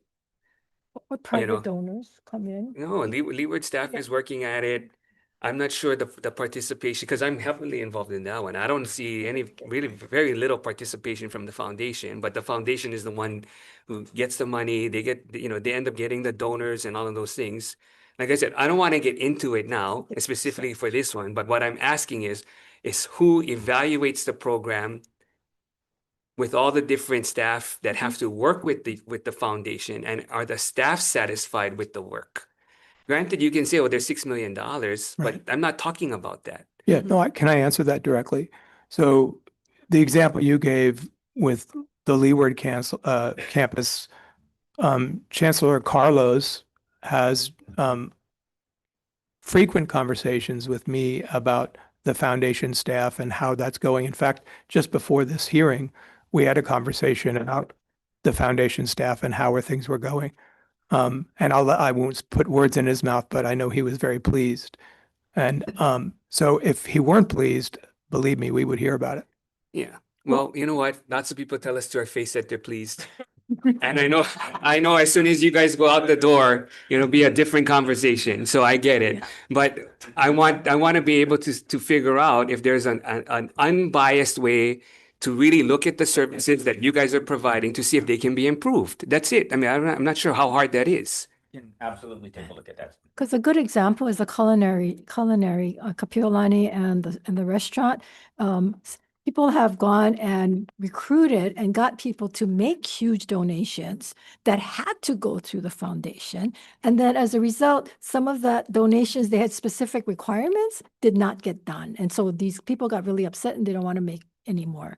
And the people who went out and got it because of their own personal relationships is not happy with how it was handled. So you also take a percentage. Do you take a percentage from? Yeah, every university has a GIT fee. Our GIT fee is 5%, which is relatively modest compared to other universities.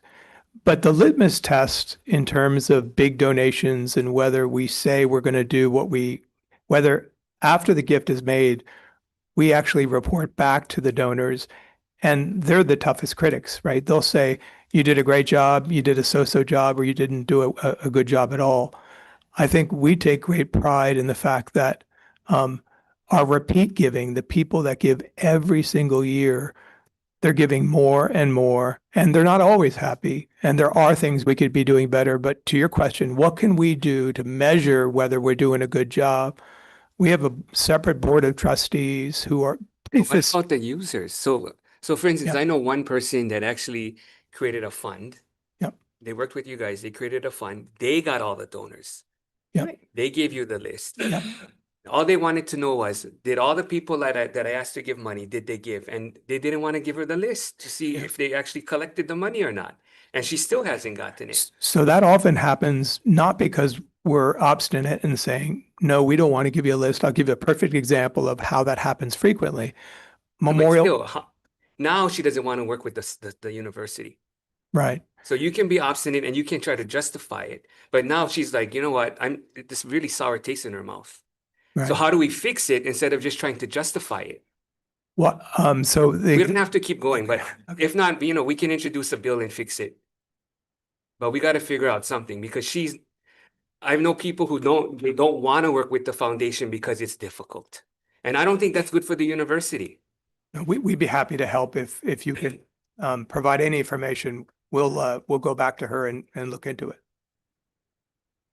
Okay.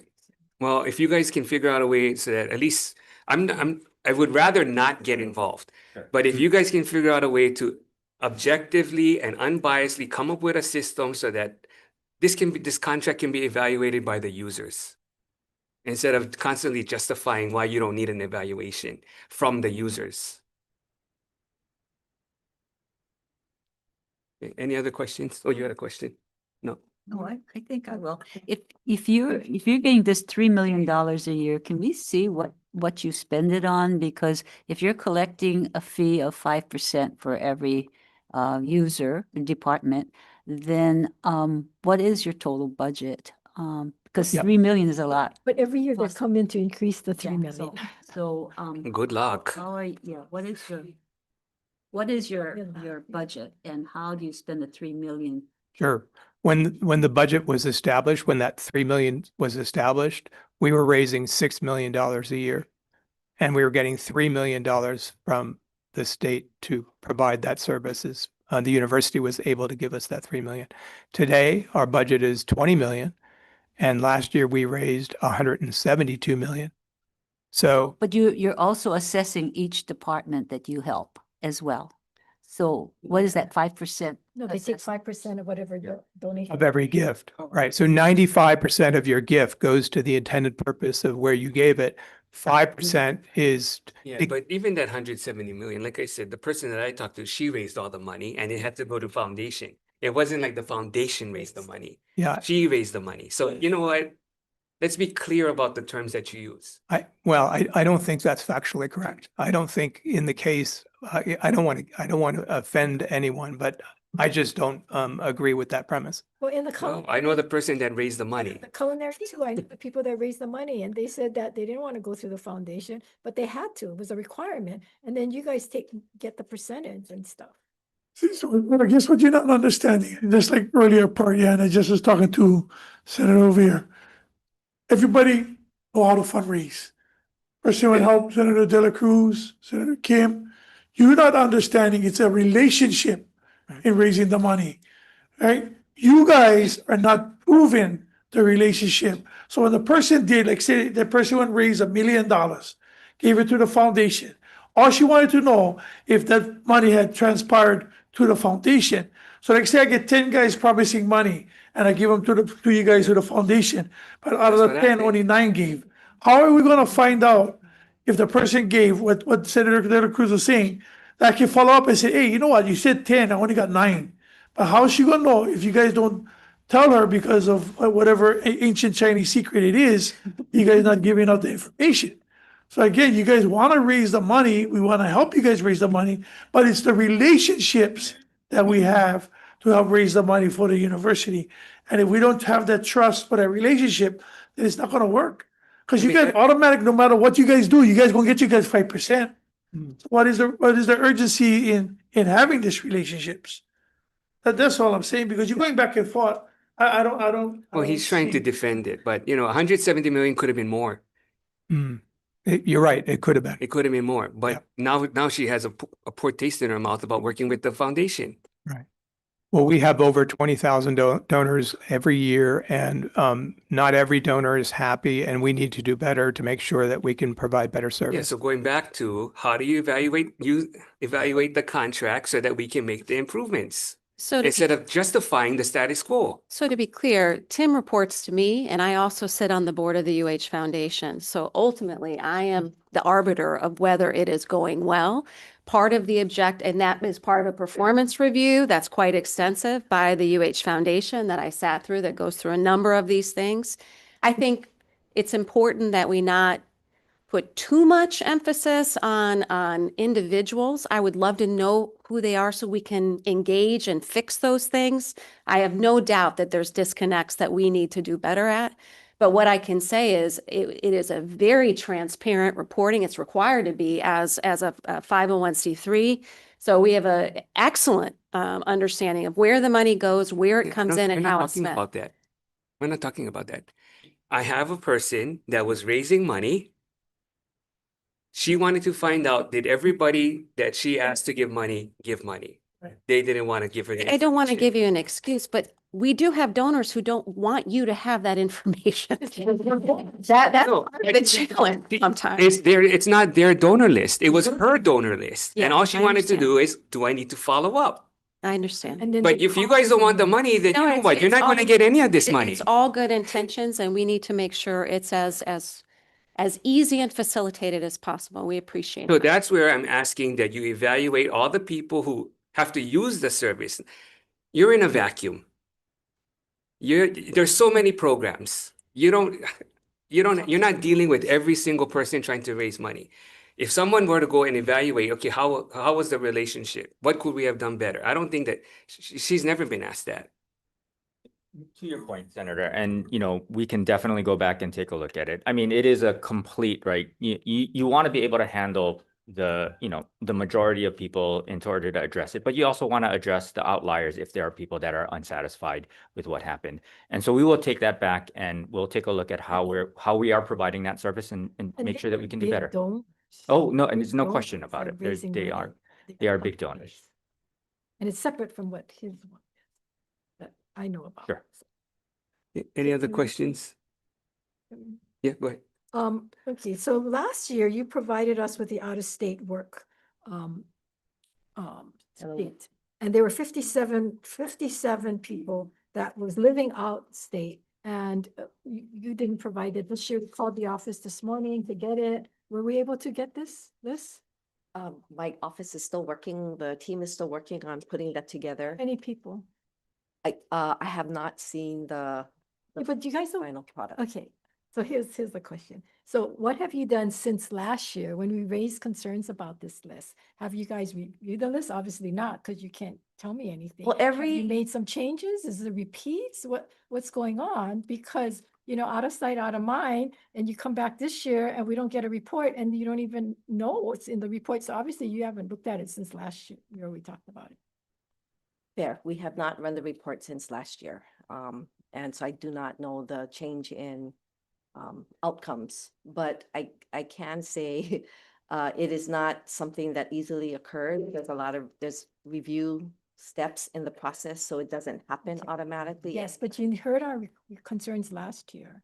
And so have you revisited the policy? Obviously not, and looked at how you can make some changes, or is it really necessary that these people are working in Canada and in Texas and out of country, Japan, New Zealand? We raised that concern with you, and then these lists doesn't tell us how long. They only give us this one contract, but how long have they been living abroad and being on the payroll? We are working on a policy. It's in the final stages of review. Well, how can you have a policy when you didn't know what the list is? Just as a policy statement, right? It starts with the proposition, so that at least enterprise-wide, the all university personnel know that it's. So why is this under you? Can you tell us every department and every project, every area that you supervise? HR, construction, Safety, security, what else? Can you make a maintenance, list? parking. It's crazy. Thank you, Chair Dela Cruz. Yeah, it's a combination of system-wide responsibilities as well as some Manoa operational responsibilities. So President, are you looking at all that she oversees? 100%. That's been a conversation we've been having, and as Yeah. part of the reorganizational structure that we're Probably happy to evaluating. get rid of some of those things. And with a smile. Yes. Yeah. Because the last president just put all this stuff under one person making all these decisions, and obviously there's areas that has not been well looked at.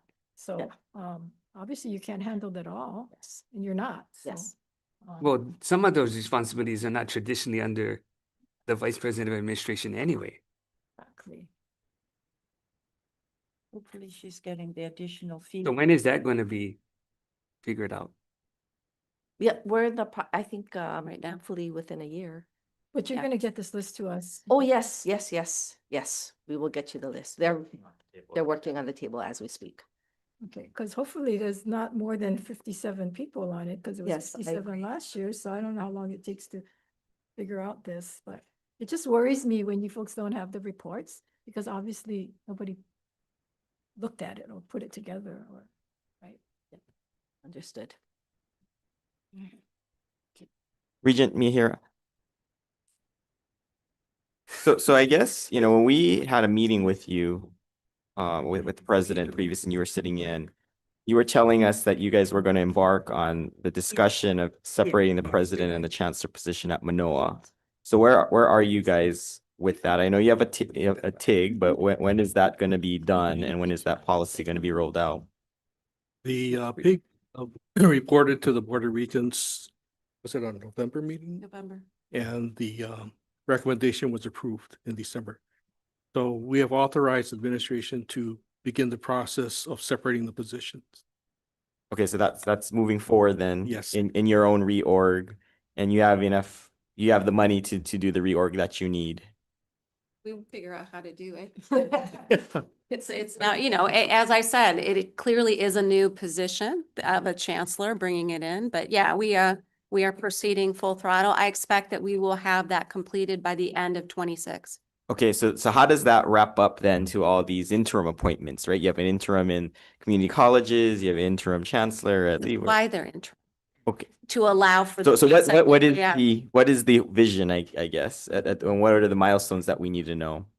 Yeah, all of it's moving forward. I expect there to be 2 to 3 more positions coming forward to the board. Part of what the board received as part of that PIG was the complete concept of what I would recommend in terms of a restructuring of the system. You know, part of Jan's responsibilities move toward Manoa. So that's step 1. And then the question is what's left and how does that then get distributed toward the system? So a lot of these things are interplays of each other. What I was told as I had multiple conversations with different stakeholders, the absence of trust of this process without Manoa being completed first was significant. The sense that I could not be unbiased in looking at community colleges versus the system versus the individual campuses. So we've prioritized that shift and we'll begin moving in the planning and the conversations and the governance for the other shifts simultaneously as it relates to the community colleges and the system positions that I've envisioned. Yeah. So I'm hoping by the end of the year, we should be, you know, quite far along with this. So by next budget, we should see some movement then. Oh, absolutely. Okay. Yep. Okay. All right. Thank you. I have 2 more areas. I just have 2 more areas. Okay. AI.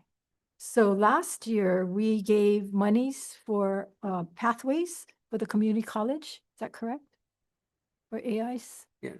Not pathways. What did we do? I thought The 1 million. the 1 million. Well, why doesn't somebody come up and I see nodding. Yeah, it was workforce development. Yeah. Yeah. But it was using AI to help. Create the Yeah, tool do that the we talked P20 about. work. That's correct. It was Yeah. supposed to, yeah. Yes. Yes, I remember. Can I get an update on this? And because, yeah, can you get an update? Yep, aloha, Kahele Dukla. I'm the interim VP for Academic Affairs for the community colleges. The $1 million, we actually met with Scott maybe a month ago to give a update, and we can send a presentation. We have done a couple of pilot projects with the AI to figure out how we would develop the RFP. We have done that, and the RFP is with procurement, so we anticipate probably within the next month it going out. We've worked with our workforce people, with the DOE. We actually demoed the pilot to figure out. When our team was working on the RFP, it was, you know, they had no idea how to figure out pricing, how we would share data, how we would have to collect data. So we took some time to do all of that work, but that's complete. We're waiting on the RFP to get released from procurement. So the RFP will do, what are you asking for? So our system through DXP, community colleges, P20, we have a lot of data, right? We collect tons of data. We have pathways from the DOE. We have employment data, wage data. Your own CTE. CTE, all of those things. What we need is an interface that will help Connect them. students, our students, DOE students, community, our faculty access that information quickly. Yeah. So right? if like a student at Lelahua Yes. could go online. If I want to go into nursing, you would see all the nursing programs at Yes. DOE, what you got to do to Yes. which either Leeward or KCC and Yes. Manoa And or project job. pathways. So that's the RFP to get that. Yes, so somebody to help us develop that interface that will help them access all of the great data that we have Yeah. that takes a lot of time to figure out where it is online. Seeing- Yes. So you mentioned, It's fast though. you mentioned a czar, an AI czar. It's not the official title, but it is How does descriptive. that relate? Well, I sit on the AI task force. It's pretty new. So I think we've had a couple of meetings. I think that, This is a discrete project Yes. that was commissioned by the The- state. yeah. The AI at the system level is to take the pockets of activity across the 10 campuses and scale them and coordinate them at the system level. So we have an expert of how to deploy the ethics piece, the curriculum piece, the pedagogy piece, the operations piece. That's the system piece. So that's Yours is one component. One Mine- component, The- correct, Yeah. correct. project. and who's overseeing this? Ina Wonka is her name. We hired her in, I guess, October. But as somebody who has extensive experience in AI in the corporate world and higher education. And you have the funds to do that, or are you coming in for a request for funds next year? Nope, You not have coming.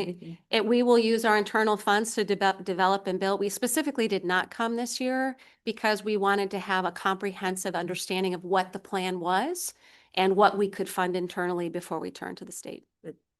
So what is the $1 million broken down? Where is it going to? We are going to use it. We don't really know how much it's going to cost, but I mean, we were given $1 million to help develop that. We haven't spent any of it yet because we have done the legwork in-house with our own team. And we don't have an idea of how much it will cost to initiate the development and then also to maintain that. Not more than $1 million. We hope not. We're also working with Google and other companies that want to partner with us to develop these things. So, I mean, this is like a discrete tool as opposed to the training and the curriculum, the bigger piece of it. So, So this new chief innovative person. she's the director of the Office of Academic Technology. And she's housed where? In my office. In your office. Yeah. And she lives here in Hawaii. She does. She's here. She's She here, is. working here. Correct. And She for the moved it. record, I have said no to a number of requests to live out of state. Good. So we are policing that quite, we clearly need to have an overarching policy on this, but my policy has been no. The answer is no. One last one. Last year, we talked about the scholarships, the amount of scholarships and possibly looking at moving it around so that some of the waivers and the scholarships are given to areas in which we have the greatest need. Has that been something that you folks have looked at?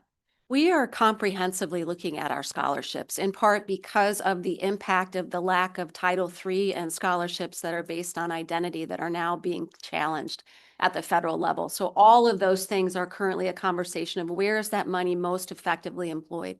Yeah. Because there's a bunch of non-resident tuition differentials and tuitions waived for non-residents. And I guess that's a concern we've had about, residents here versus non-residents. And sure, we want to bring in others for diversity, but at the same time, we want to take care of our residents. Yeah, so part of that is through the Western, WUI, Western region, yeah. And we actually bring in more funding than we send out because so many students in the Western region want to come to Hawaii. They pay 150% of in-state tuition. We also have special waivers for students who are non-native Hawaiians living outside of Hawaii. So understood, and some of those are athletic waivers for special talent. But you're exactly right. Those are all things that we are looking at carefully to say where all of that is money. It's not a zero, right? And so we're evaluating the entire framework of student support that we provide to make sure we're being responsive to the state, but also to our students. Yeah, because for years, the previous president kept asking for promise. And we said, you have all these scholarships, why don't you redesign them for this? Or you have the $245 million over your reserves, why aren't you using some of that money? So again, and that's something I hope the Board of Regents are looking at, because at the meetings, none of this stuff comes up. None of these questions we're asking come up at the board meeting, so. What I will say is there are tremendous internal public resources, not public, university resources that are spent and dedicated towards scholarships to the tune of multi-millions of dollars, unlike what I've ever seen at any other university. So in terms of the university support for students from our own internal tuition revenue, it is extensive.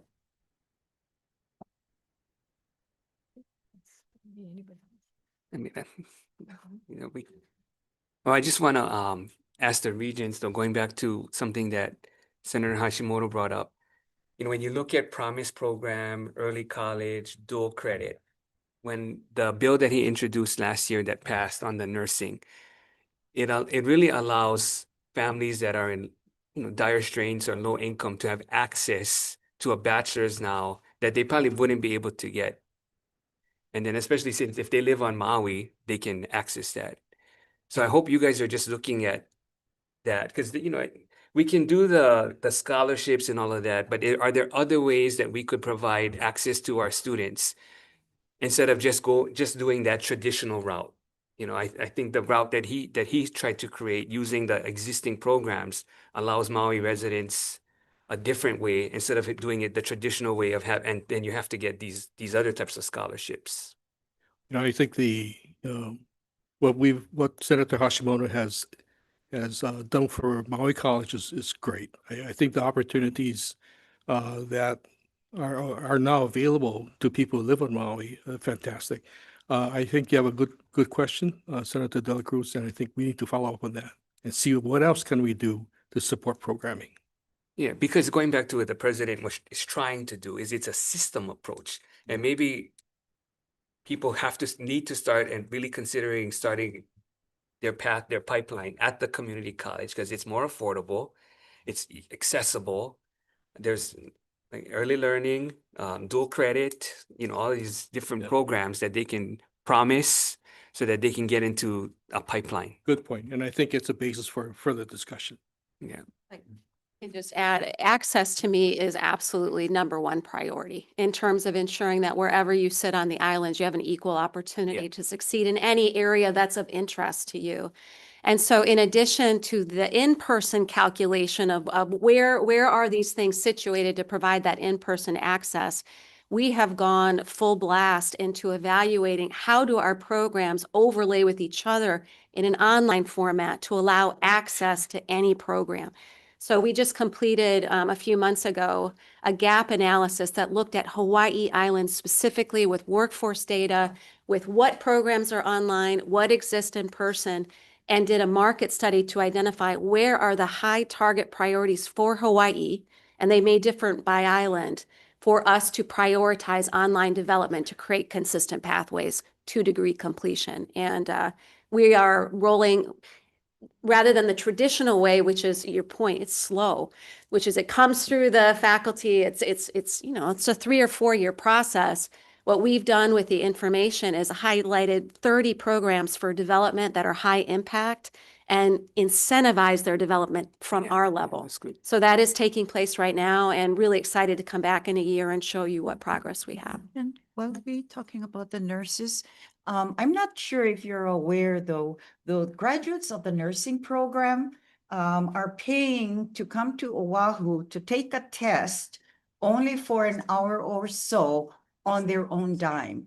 And I've been following this because I've been attending the graduation of the Hilo, the Big Island graduates. And it's always an issue that they tell me, and the supervisors has a concern as well. They graduate, but they have to come here to get their certification only to take a test for an hour and a half. So some of them can't afford it. Their families are paying for it. However, I found out, and I thought it was the university that did the testing, but it ended up, after doing my search, it ended up with somebody in DCCA or something like that. So I've been communicating with them. We tried to get the sponsor or the company is not on Oahu. The company is out of the mainland, and they're the only ones that do that certification statewide in our country, which is ridiculous. So we're trying to see, this last 2 years I've been working on it to make sure that, okay, can they do it then virtually?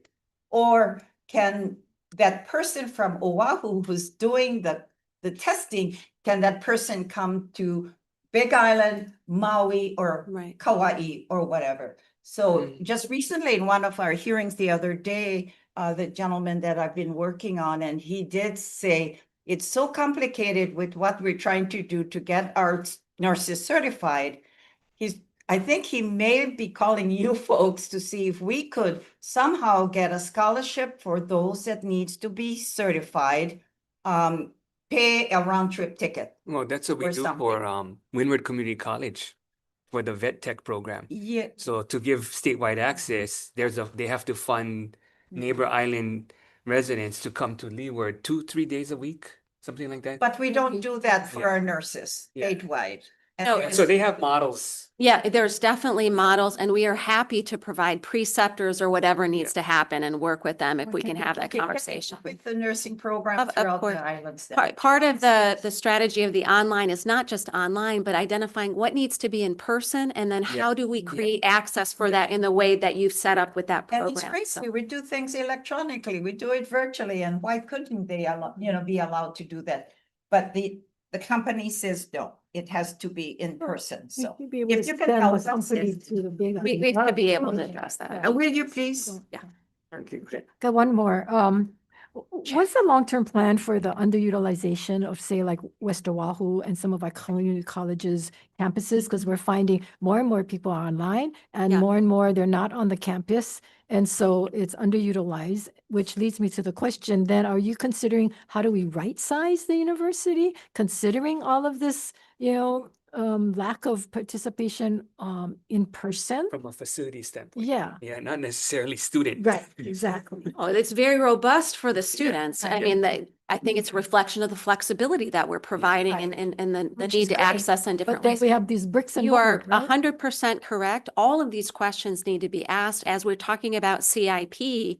Some of that stems from the fact we have more capacity than we need as we are changing the mode of our education. So fundamentally, we are looking at all of those things. As you know, I appointed Chancellor Peñalosa over UH West Oahu in part because they're within 6 miles of each other. They both have large online programs. The question is, how can we coordinate in a way that really is a better use of those facilities for the people of West and Central Oahu? So that's just really the pilot, the beginning.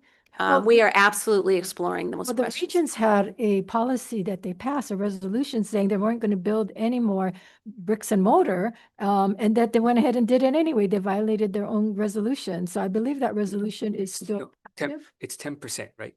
If you have more than 10% R&M on your campus, you can't have a new building, right? I don't know what that Isn't was. that I think there was the something like that, right? Yeah, it's a no new net square footage. Right, no. Oh, square what is that footage. other Yeah, one? no, it's not This, Something right?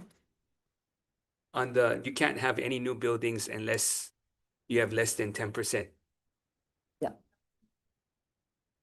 Yeah, so That's it what went this- from not being no new, necessarily the focus on the new, to being what is the total amount, is managing your square footage, right, that you have to maintain. So. Yeah, but uh, that was if a you- region's policy, so the regions need to review that, yeah. But they have both then. The Yeah, deferred maintenance. it morphed into, Oh, it's one now. it morphed into one where it's no additional square footage on campus. So Oh, on because the notion campus. of new is Okay, if you so knock we're down and building more rebuild in on-campus the same buildings. capacity, then there's no moratorium on that. Yeah. You but can the do mor- if But the there's. current moratorium is the one they passed. I don't know that they amended it. But the concept is if we have just taken out the building from service and lost the square footage and replace it, that's not new net square footage.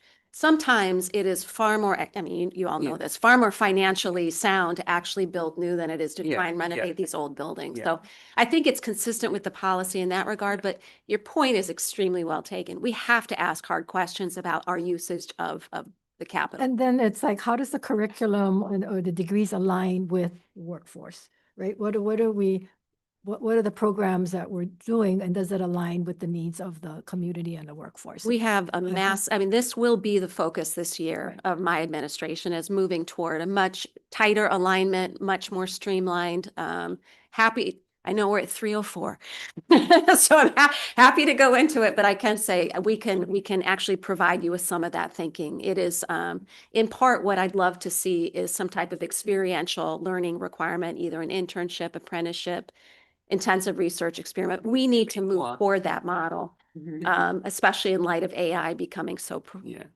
And finally, as I listened to the budget forum, there was a question that came up about needing of more staff, and that when enrollment goes up, there's a need for more staff. But one of the things that I was saying to the TV, when the enrollment decreases, it seems there's no reduction in staff. You keep the same level, and when it goes back up to what it was, then they ask for more staff when you never decreased it. So again, you need to look at that, because we look at it constantly, and if you look at the FTEs with instruction, you will see that they have gone down consistent with the number of students that are being taught. We monitor that really closely. The problem that we have, Senator, and this won't surprise you, is the people are in the wrong places, right? So there are acute shortages in some of these areas, and there are overstaffing in others. So part of this reorganization and this comprehensive look at the system is to ask the question, are they efficiently deployed for people who can do more than one thing? In some cases, there are waxes and wanes in different academic areas where just naturally it takes time to adjust.